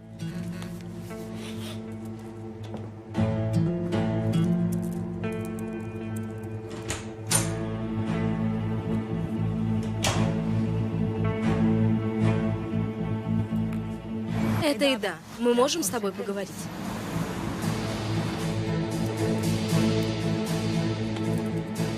Слушаю вас, комиссар. Дочка, принеси-ка чаю. Латте. Извините, что беспокою вас, господин Сулейман. Хотел поговорить кое о чем. Слушаю, о чем? Мы разыскали номер этого Сейхана, с которого позвонили госпоже Иляй. Он оказался незарегистрированным. То есть нет никакого Сейхана. Теперь мы думаем, что это не несчастный случай. Кому и зачем это делать? Мы это как раз-таки и решаем. У вас есть враги или подозреваемые? Что это значит? При чем здесь я? Возможно, госпожа Иляй тут ни при чем. Возможно, речь идет о вас. Могут ли у кого-то быть проблемы с вами? Если было бы, то знал. И тогда проблем не было бы. Хорошо. С вашего позволения.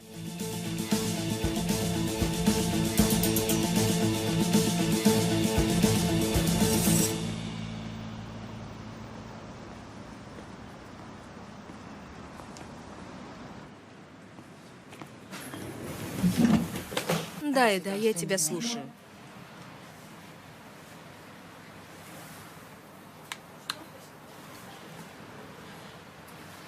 Денис. Обожает машинки и динозавров. Наизусть знает всех динозавров. Очень любит читать книги, очень увлекается, когда читает. Все свои хорошие качества он взял от Ирфана. Пусть Аллах бережет его. Аминь. Пусть растет с родителями. Я понимаю, что ты хочешь этим сказать. Но ты не со мной должна говорить. Не я появилась на пути Ирфана, Эда. Я годами о нем ничего не слышала. Это он появился на моем пути. Ирфан не специально появился на твоем пути. Извини.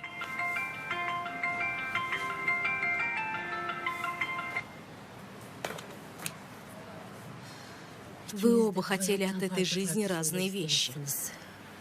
Он хотел ребенка, семью. А ты получаешь то, что хотела. У тебя есть все. Хорошо. Я понимаю, ты хочешь, чтобы я держалась подальше, потому что у вас есть ребенок. Но говори это не только мне, но и Ирфану. Иначе, если будешь продолжать творить глупости, то станешь большой проблемой для нас всех, и да. Иляй, я хочу продолжать. Стой. Помоги мне. Нам нужно найти деньги на операцию Дениза. Дай мне эти деньги.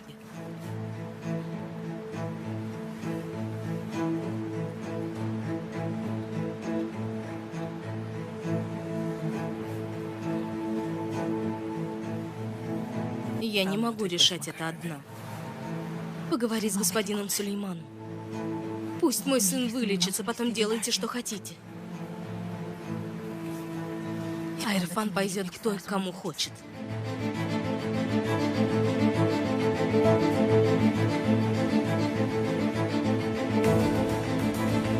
Господин Джунейд, большое спасибо, что пришли. Не за что, до встречи. Увидимся. Поздравляю, господин Джунейд. И вас поздравляю. Спасибо. До встречи. До встречи. Хорошего дня.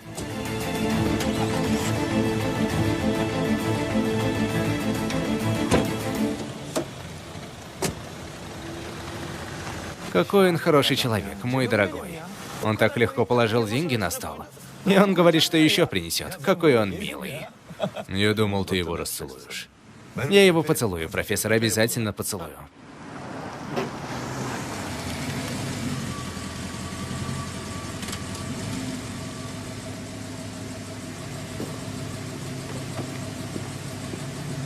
Спасибо.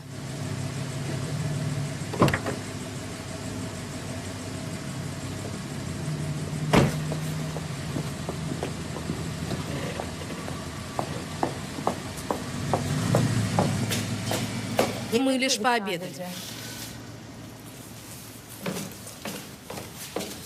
Прежде чем говорить что-то, сначала посмотри на себя.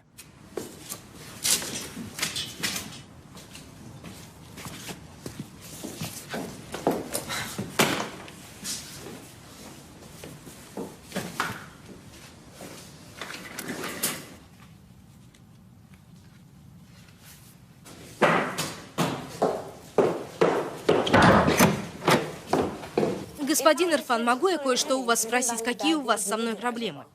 Какие у нас могут быть проблемы? Именно это я и спрашиваю. Скажите откровенно, как есть, не стоит подкалывать. Единственная проблема того человека, что он сын богатого папаши. А теперь, если считаешь, что ты достойна ходить на обед с таким человеком, то мне нечего тебе сказать. А если я считаю, что достойна? Что будет? Это мечта. Я был счастлив, увидев тебя в офисе господина Сулеймана, когда ты пришла на собеседование. Я подумал, какая красивая, молодая, правильная и готовая работать, не покладая рук. Но оказывается, это не так. Ты такая же, как они. Кто как? Послушай, что я тебе скажу.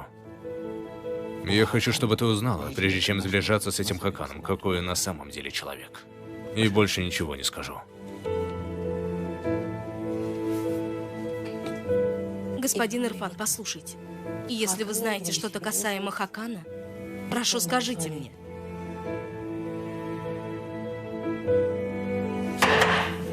Бог в помощь. Госпожа Ише?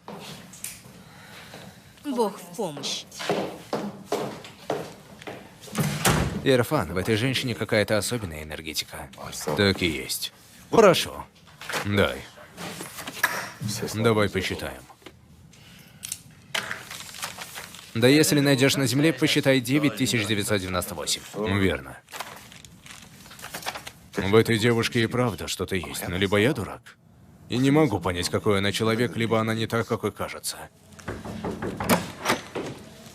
Пришел комиссар Седат. Хочет вас видеть. Пускай подождет секунду. Бог в помощь.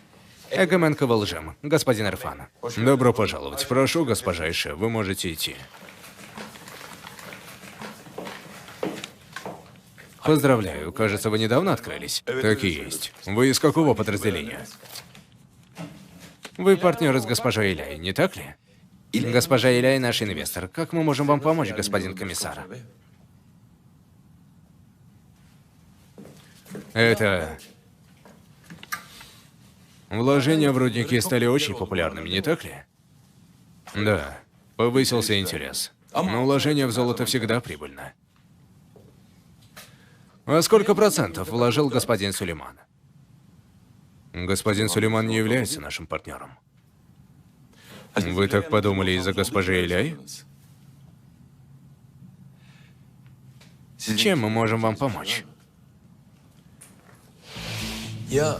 Вы были там, когда взорвался офис госпожи Иляй. Да, я там был. К тому же я дал показания в больнице. Вам удалось что-то выяснить? Ничего не вышло, поэтому я и пришел. То есть, были какие-то ситуации, в которых вы комплектовали со своими инвесторами? Нет, у нас все хорошо. Никогда.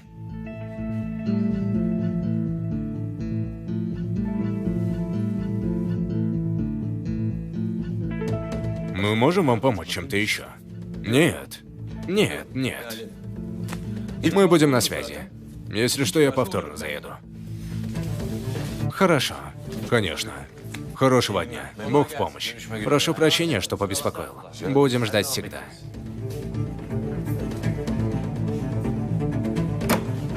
До свидания. Брат, откуда он взялся? Как этот взрыв коснулся нас? С одной стороны Сулейман, с другой стороны полиция, и я больше не могу. Я скажу тебе, мы скоро прогорим. Ирфан, успокойся. Потерпи пару недель. А потом мы просто уедем. Послушай, слава богу, Иляй не было, иначе допрос длился бы до вечера.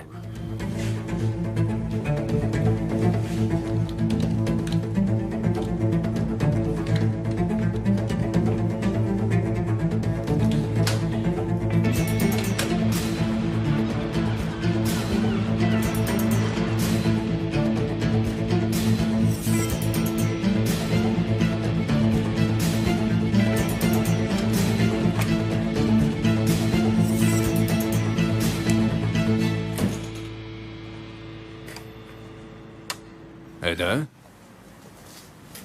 Фунда сказала, что ты спустилась вниз.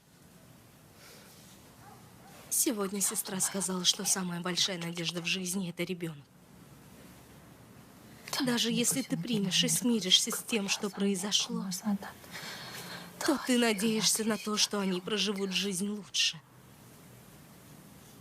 Ты умрешь, а они будут жить. Их дети.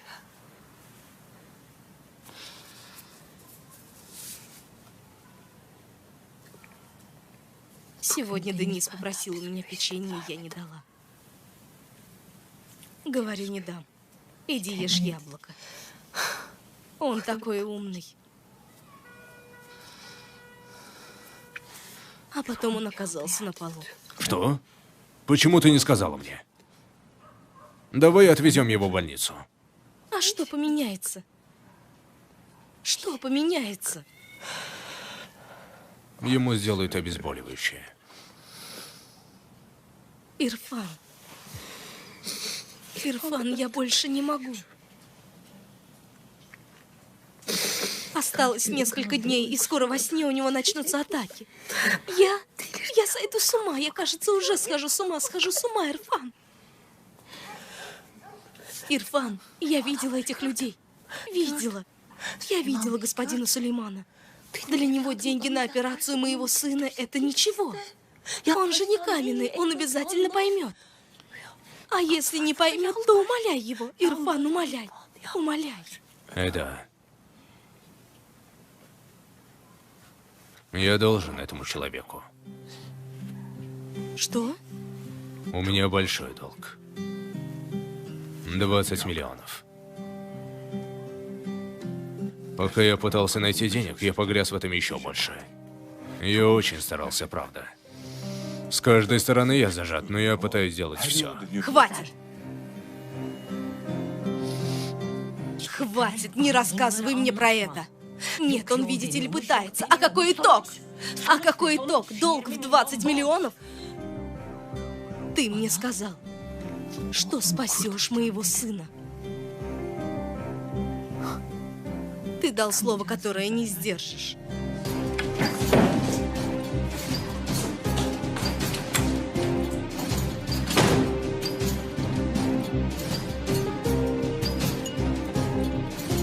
Помогите мне. Деньги на операцию Дениза нам необходимо найти. Дай мне эти деньги.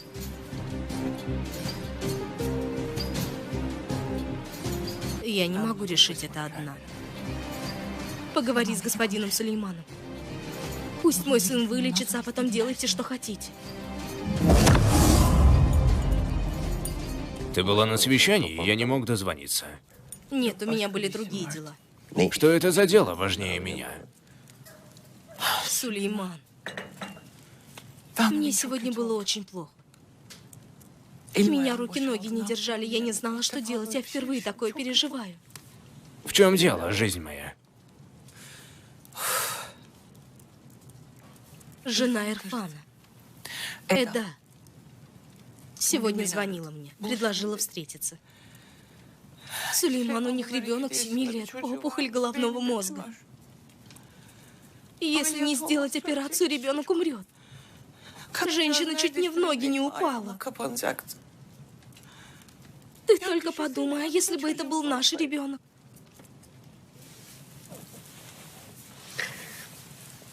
Ты же не хотела заводить детей. Я не давлю на тебя, не прошу развестись. У тебя и так уже есть 4 детей. Но если будет от тебя, будет плод любви. Я сейчас говорю о другом. Я поставила себя на место Эды. То есть, ребенка можно прооперировать только за границей. То есть, видно, что Ирфан рассказал о произошедшем, несмотря на это. Оставила свою гордость в сторонке и пришла с надеждой. Женщина согнулась передо мной. Неужели ничего нельзя сделать? Может, ты ему отсрочку дашь? Что мы еще сделаем? Пускай выплатит мой долг, потом идет куда хочет. Слушай, куда он сбежит? Он основал фирму, деньги делает. Скажи мне, сбежит ли он? На мои деньги взял. И фирму, и шахты. Я должен еще и наградить мошенника? Иляй. Ты не знаешь людей такого типа. От них можно ожидать что угодно, они играют как могут. Пожалуйста. Прошу тебя. Сулейман, не отказывай сразу, ради меня. Пожалуйста. Пожалуйста.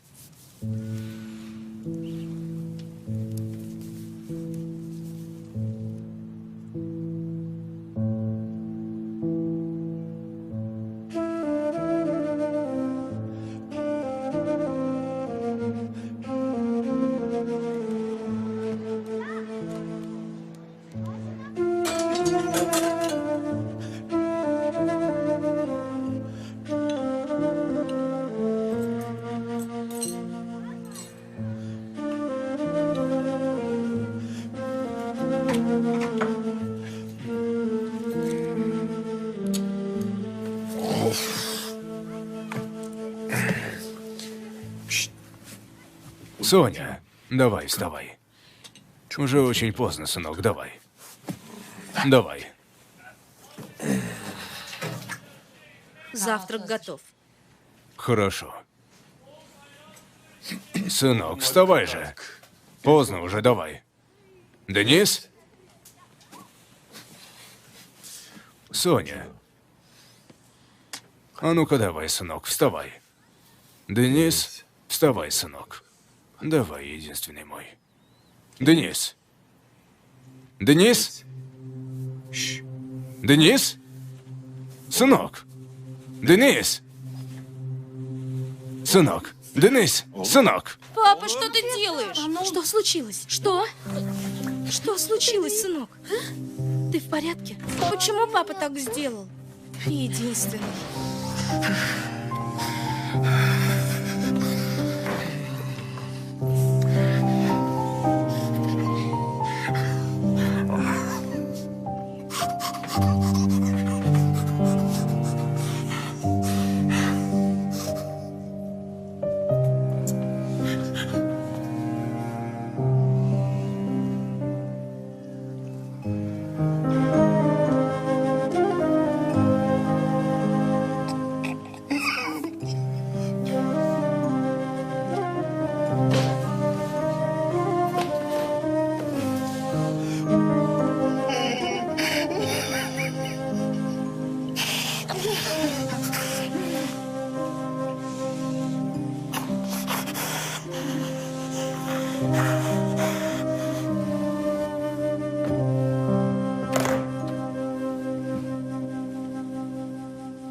Второй взнос нашего долга.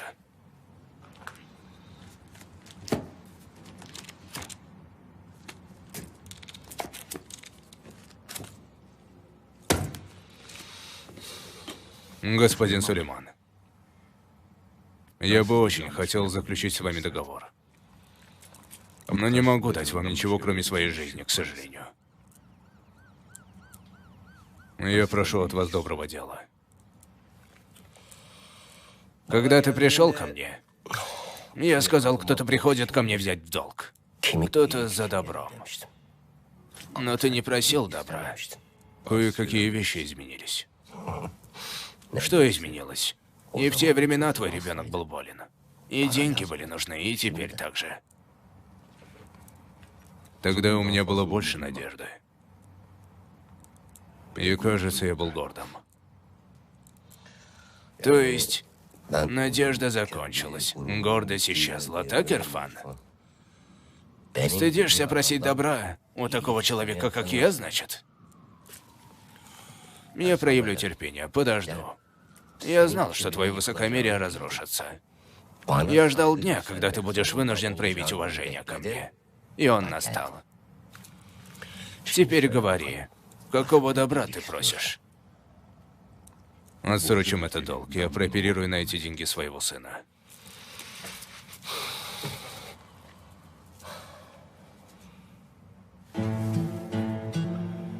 Я не отвернусь от того, кто нуждается в моем милосердии, знаешь.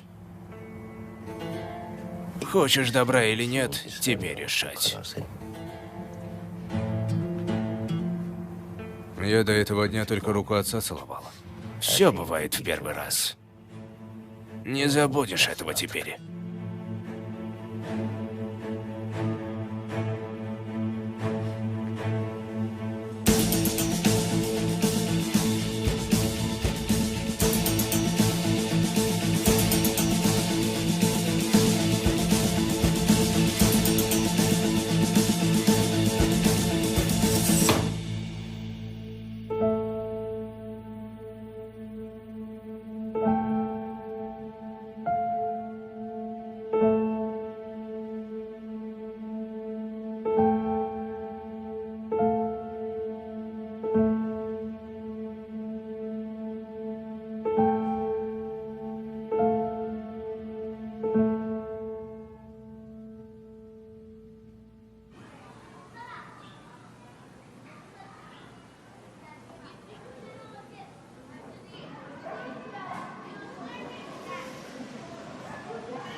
Господи, Господи, слава Богу!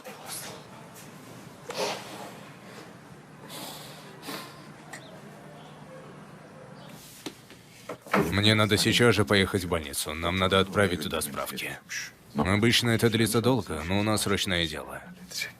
И когда мы поедем? Если будет в порядке, то завтра.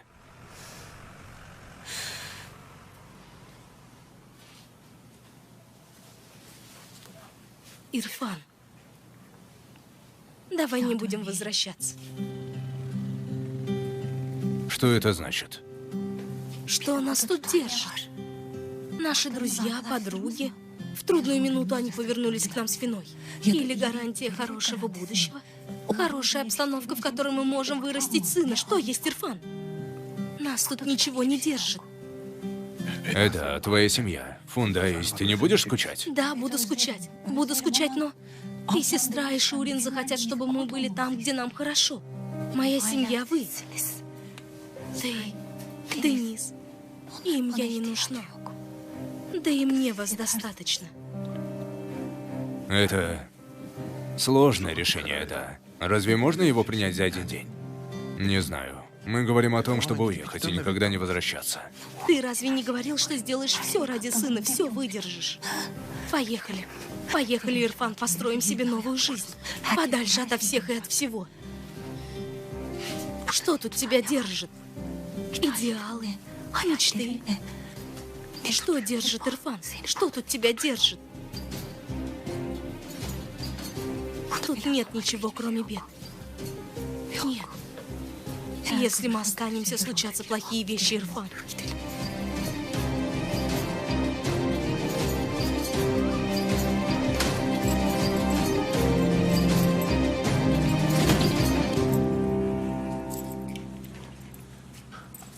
Сынок,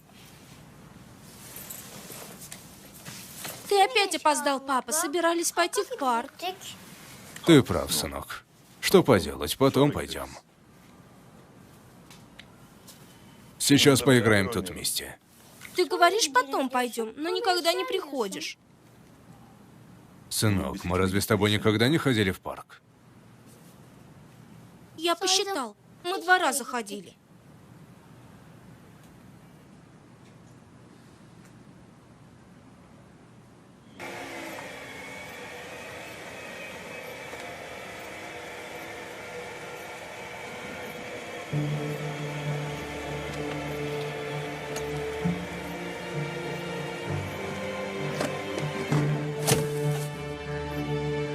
Денис?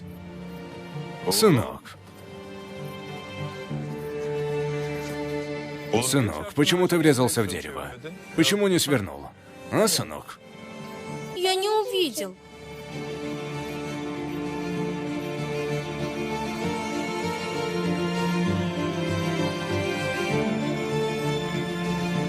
Сынок. Как ты? Ты сейчас в норме?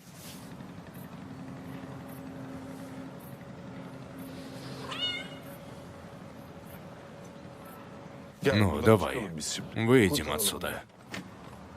Жми на газ, давай.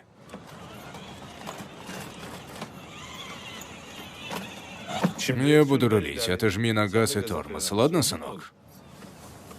Жми.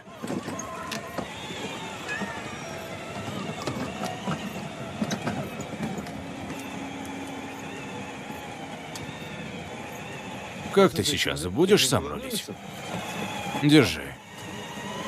Молодец.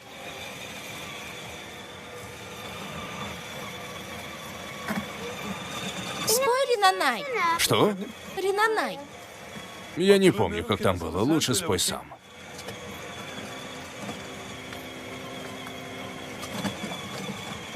Deniz üstü köpürür ey canım. Rinnanay, rinnara ninnanay. Kaya binsen götürür hey canım hey. Benim de şu cihana gelişim. Hey canım rinnanay, rinnara ninnanay. bir güzelden ötürü. Hey canım hey.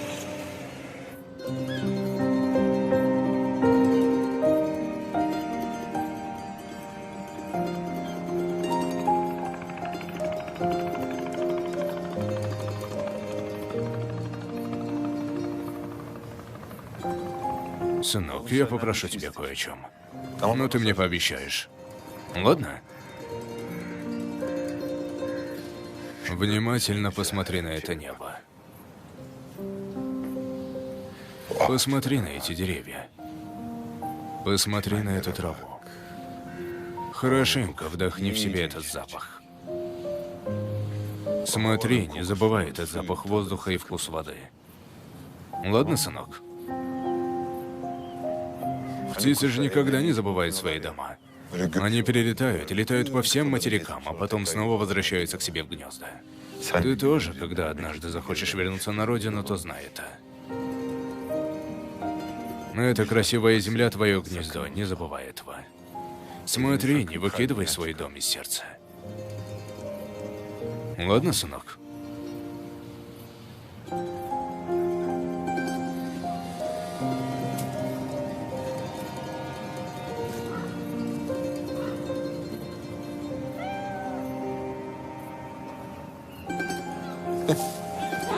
Добро пожаловать.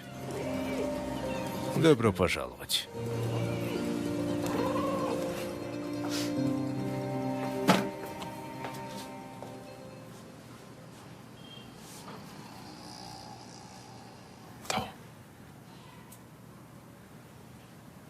Уедем и больше не вернемся. Ирфан! Да. Послушай, у нас очень мало времени. Нам надо все очень хорошо спланировать. Никто не должен знать, что мы не вернемся, ладно? Иначе даже операция Дениза окажется в опасности. Ладно. Ладно? Ладно? Ладно, ладно.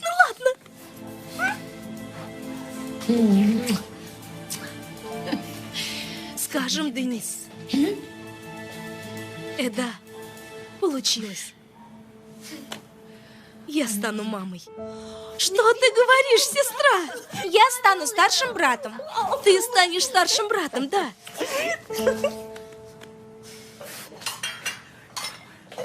Я стану папой, а ты станешь братом. Садись мне на спину, давай. Пришел Папа Лев, Папа Лев.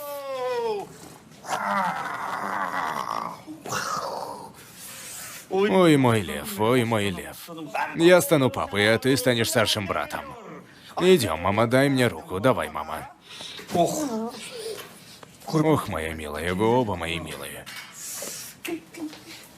Мой лев. Львенок мой лев. Иди сюда, еда готова, давай. Пускай пошлет здоровой, долгой жизни. Спасибо, свояк, спасибо. Для меня самое прекрасное, что было, это стал отцом. Дай бог, я тоже стану прекрасным отцом, как ты.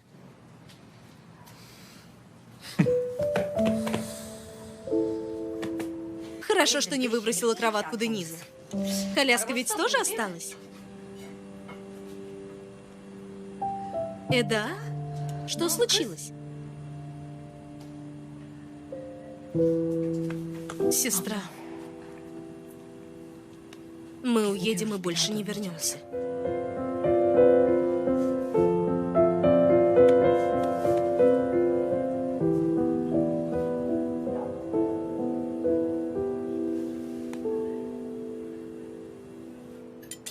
Дай бог, всегда у нас будет такой прекрасный стол.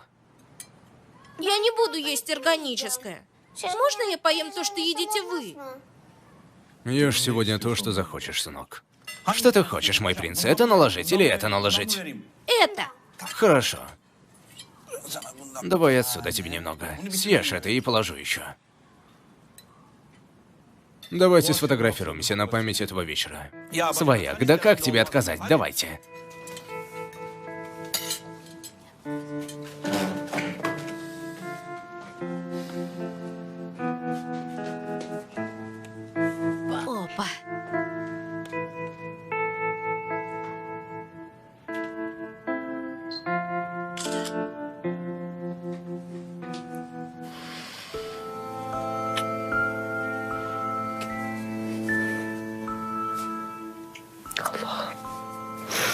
Ты храни моего сына. Дай ему здоровье. Помоги нам, Аллах.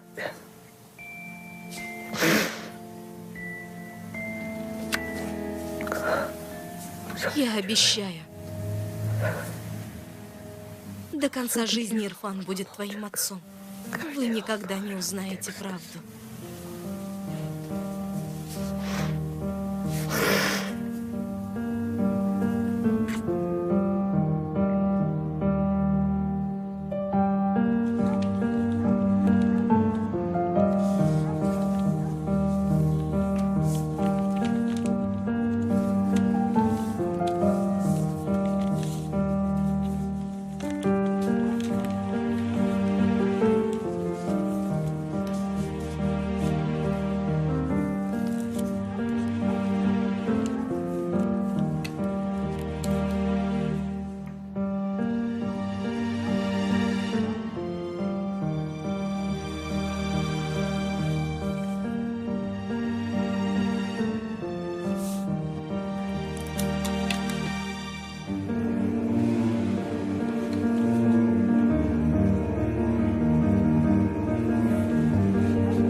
Господин Ирфан, наша новая служебная машина. Красная, новенькая, электрическая. Есть служебная машина? Да, мы ведь достойны лучшего, Ирфан. Разве не так? Но ведь она красивая. Давай, садись. Может, потом прокатимся. Сейчас у меня дела. Ну, кружочек, у меня дела. Пришел никем и уйдешь. Господин Эгомен, могу вас попросить кое о чем? В удобное время могу ли я прокатиться? Да, конечно, мы же для тебя купили машину, чтобы ты катался. Сынок, эта машина электрическая, она не похожа на те машины, что ты знаешь. Как взял зарядку, так и вернешь. Ты понял?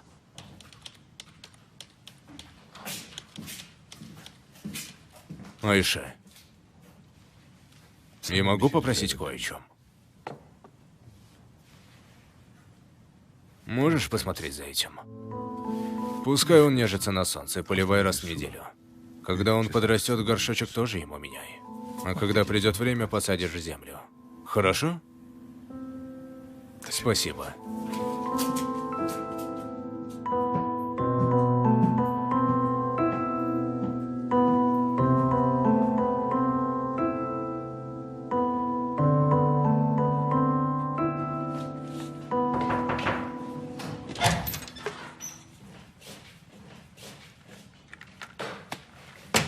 Я не смогу смотреть за этим. Я даже кактусы убиваю. Дуб сильный, он выдержит. Нет, он зачахнет. Я расстроюсь. Я его нашел на тротуаре Стамбула. Знаешь, положил его в карман и носил его несколько месяцев. А потом посадил сюда. Годами ничего не менялось. А теперь он вот так. Вышел. Но у меня нет времени смотреть за ним. Посмотришь ты. Отдай другому. Мне в голову пришла только ты, чтобы доверить. Посмотришь. Ничего такого.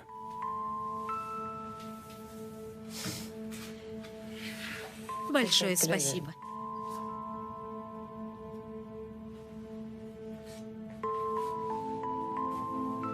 Кстати, я вчера немного... Кажется, немного бурно отреагировала. И я прислушаюсь к тому, что вы сказали по поводу Хакана. Я, кажется, тоже поступил немного бестактно. Прости. Правда, ты и сама все видишь. Мне так кажется. А если не видишь, то ты слушаешь свое сердце. Продолжай в том же духе.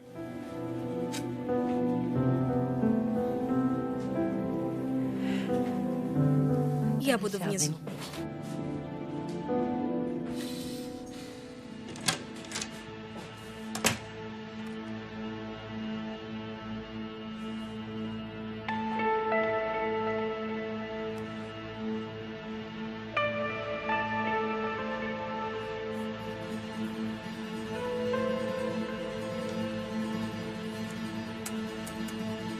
Данные поездки.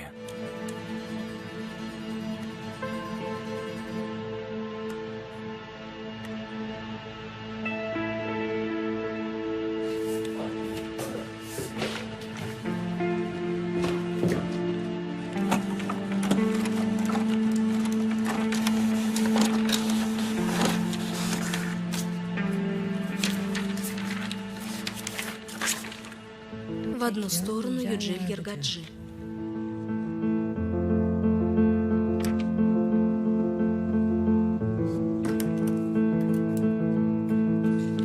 Госпожа Ише, Кажется, это ваше.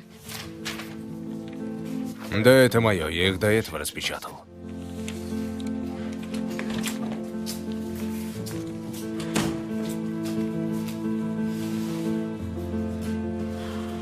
Давайте я повешу. Спасибо.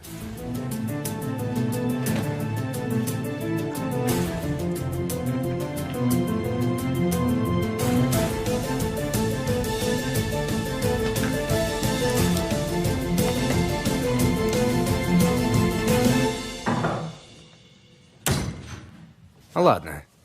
Я арендовал машину, не спросив тебя, и ты разозлился. Окей. Ну ладно, ты води новую, а старую буду водить я, без разницы. Ага, машина не проблема. Тогда в чем проблема? У нас серьезная проблема. Ох, Ирфан. Что случилось, брат? Операцию Дениза нельзя больше откладывать. Мы каждый день с ножом в спине. Ладно, что мы можем сделать? Скажи, что сделать. И не только это. Брат, мне очень трудно. Я не могу этого выдерживать. Я с ума схожу, узнает ли Сулейман мое прошлое Селяй. Сюда еще и приходит полиция, и я не могу этого выдерживать. Напряжение. Что будем делать? У тебя есть план? Я вчера ходил к Сулейману. Сказал, не будем платить выплату долга за этот месяц, он согласился. Мы, да, Денис, сейчас едем в Америку. Ирфан. Ирфан, я очень рад. Такая радость. Денис поправится, Денизу сделает операцию.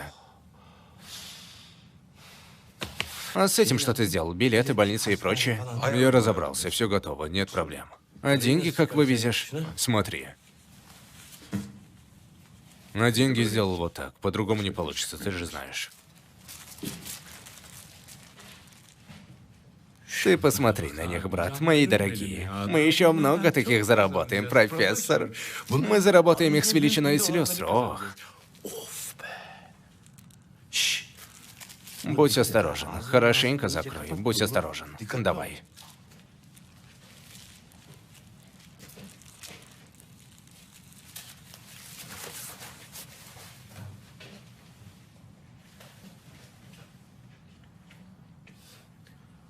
Я знаю это выражение. Говори. Говори. Минутку, подожди сейчас. Эти деньги твои. Что это? Эгомен, никто не знает. И пускай никто не знает, прошу. Мы не вернемся. Не понял?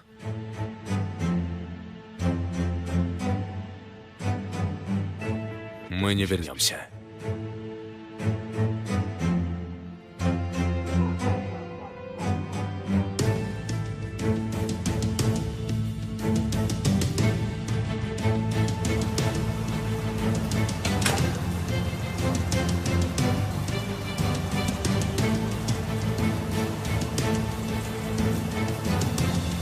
Я кое-что нашла. Может понадобится проверить. Это может быть важно.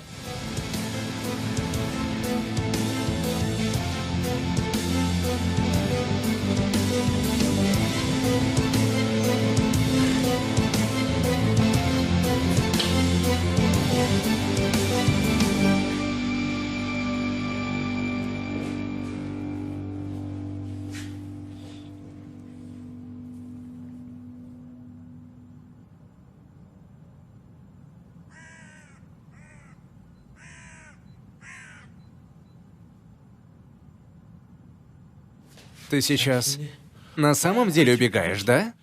Бросаешь меня тут и уезжаешь. Если бы я тебя бросил, зачем мне тебе рассказывать? Ты рассказал это, и все проблемы закончились, Ирфан? Парень, Мы же были спутниками, мы же были братьями. Что случилось? разве как только мы собирали деньги, мы не собирались уехать отсюда? К чему такие удивления? Разве не ты говорил? В этой стране нельзя жить, я хочу убраться отсюда. Тогда было одно, а сейчас другое. Что изменилось? Ирфан, я впервые чувствую так близко чувствую. Только подумал, что получилось. Ирфан, мы заработаем много денег, все наладится, все. Что наладится, брат? Что? Ты заставил поверить себя в свою собственную ложь. У нас нет золотой шахты. Мы построили финансовую пирамиду, и скоро она рухнет. Если сбежим от Сулеймана, то все равно поймает полиция. Ты знаешь, сколько лет будешь сидеть? 25 лет. Это дело не имеет конца. Посмотри на меня. Тут есть деньги. Будет несколько крупных инвестиций, ты это знаешь. До тех пор, пока народ не поймет, что мы исчезли, ты построишь план. Заберешь эти деньги и поедешь туда, куда хочешь. Эге, послушай, я больше ничего не могу сделать, брат, правда. Если бы дело было во мне, я бы остался с тобой, честно. Но дело в Денизе.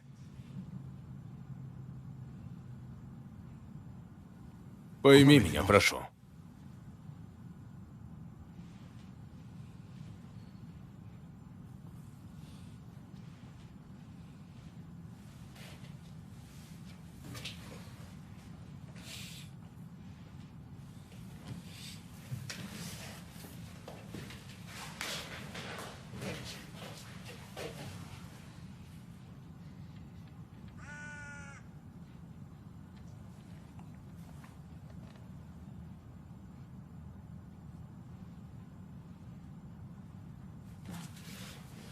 А что будет с Илей?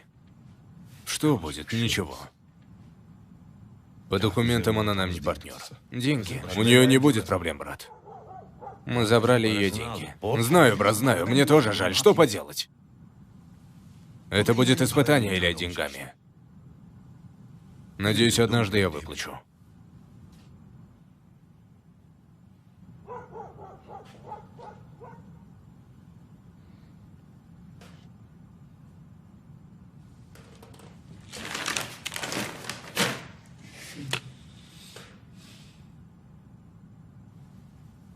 Ты все продумал, брат. И сказать-то нечего.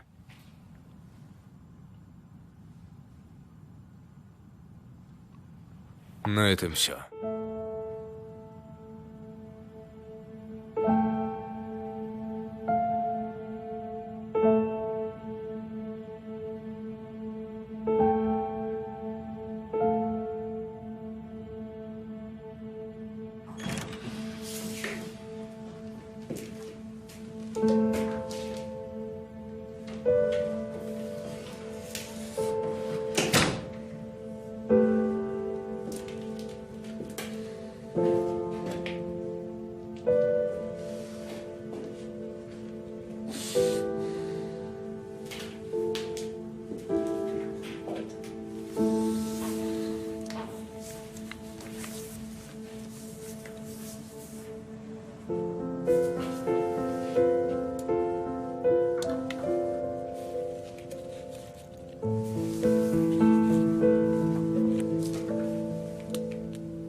Помешай его отъезду, сделай что-нибудь.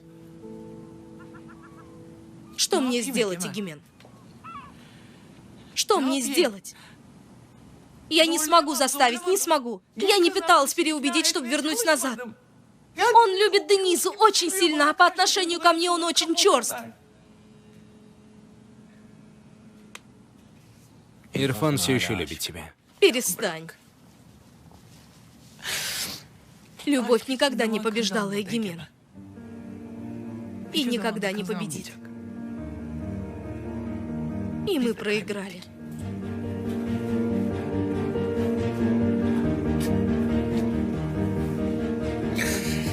Проиграли.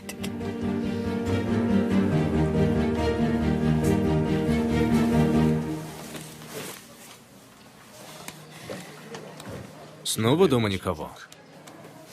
Мне вас достаточно. Тебя и Дениза.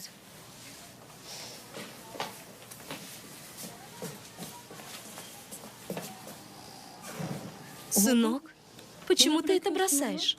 Я поговорил с собакой. Он будет ждать нас здесь, пока мы не вернемся. Хорошо, пусть остается.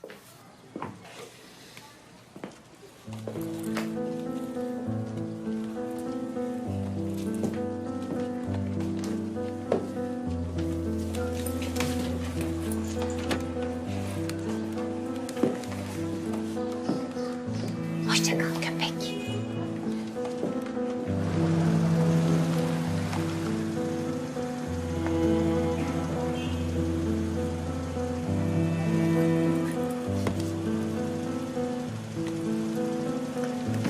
Идем, малыш, скорее.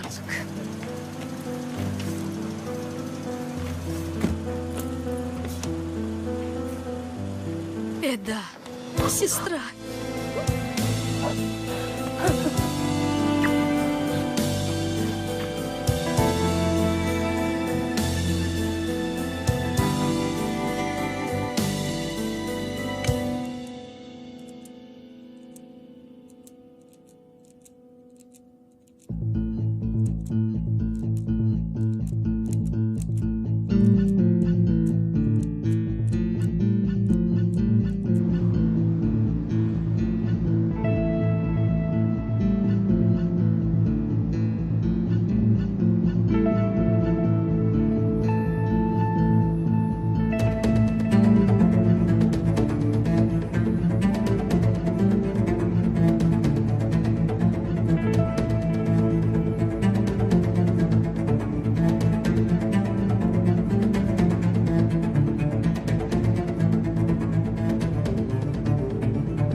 Никаких проблем не будет?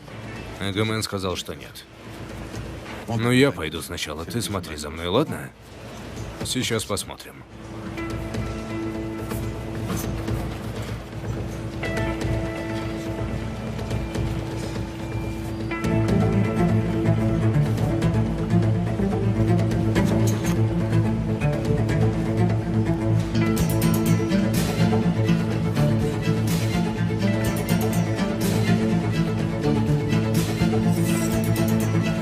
Здравствуйте, господин полицейский.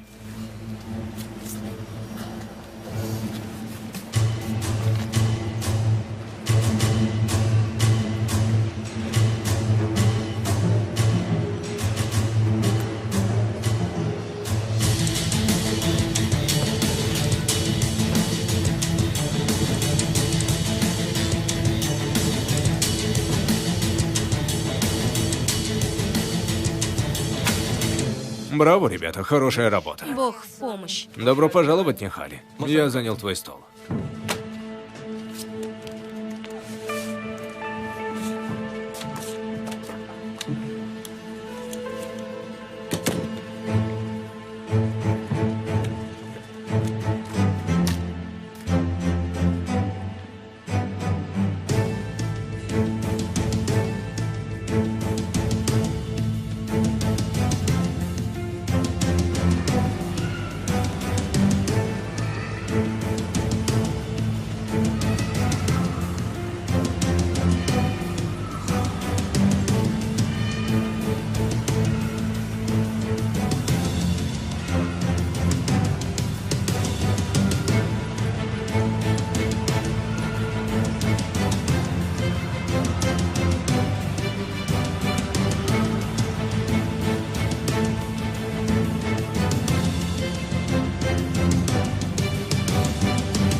Секунду, не уходите, господин.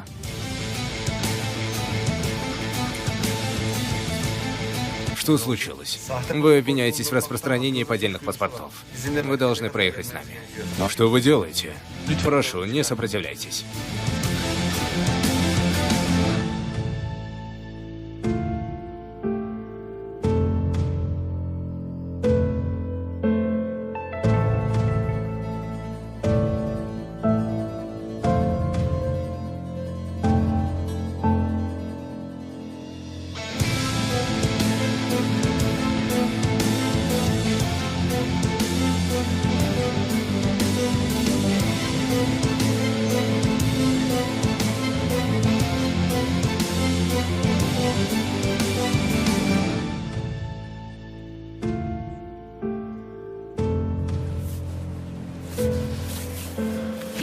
Прошу, пройдемте. Но что случилось?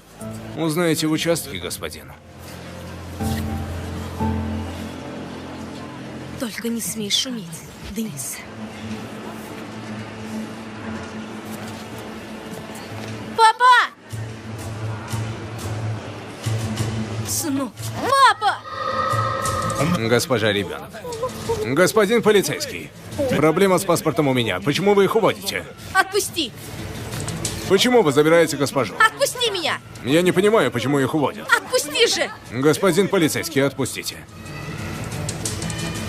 Господин полицейский, позвольте объяснить. Моего сына должны прооперировать, они должны сесть на самолет. Они не могут пропустить самолет. У нас с собой есть документы, прошу. Господин полицейский, выслушайте. Господин полицейский, господин полицейский.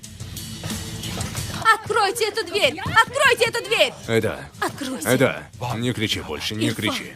Ирфан, что нам делать? Что делать? Вас отпустят, вы сядете на самолет и уедете. Они должны вас отпустить. А ты? А что с тобой будет? Эда, избавься от этого. Избавься, чтобы не нашли. У вас в паспорте есть виза, ты же знаешь. С ними все хорошо. Хорошо. Засунь руку в карман и вытащи кошелек.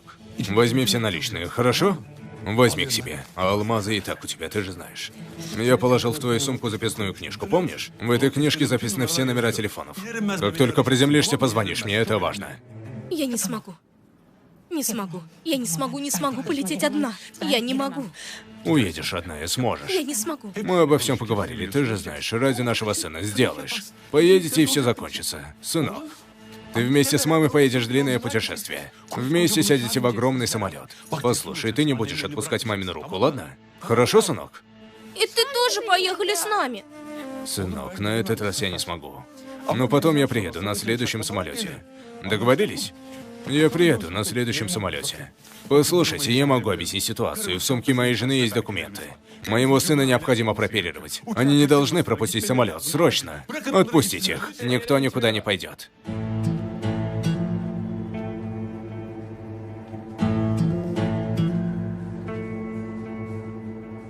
Что ты наделал, Ирфан? С моими деньгами и поддельным паспортом хотел уехать и не вернуться? Ты прикончил себя. Ладно бы, если ты был один. Да, но я ведь объяснял вам ситуацию. Я пришел к вам и все объяснил. А вы мне позволили и сказали уходи. Я разве сказал тебе купить билет в один конец и не возвращаться? Ты должен был уехать в Майами, но купил билеты в другое место. Все правильно, операция будет проходить в Хьюстоне, из Майами в Хьюстон. Хватит! Ты надумал меня обмануть. Шантажировал меня. Я не лишил тебя жизни. Но ты использовал мое сострадание. Не хватит теперь лишить тебя жизни. Ты понесешь ответственность за это.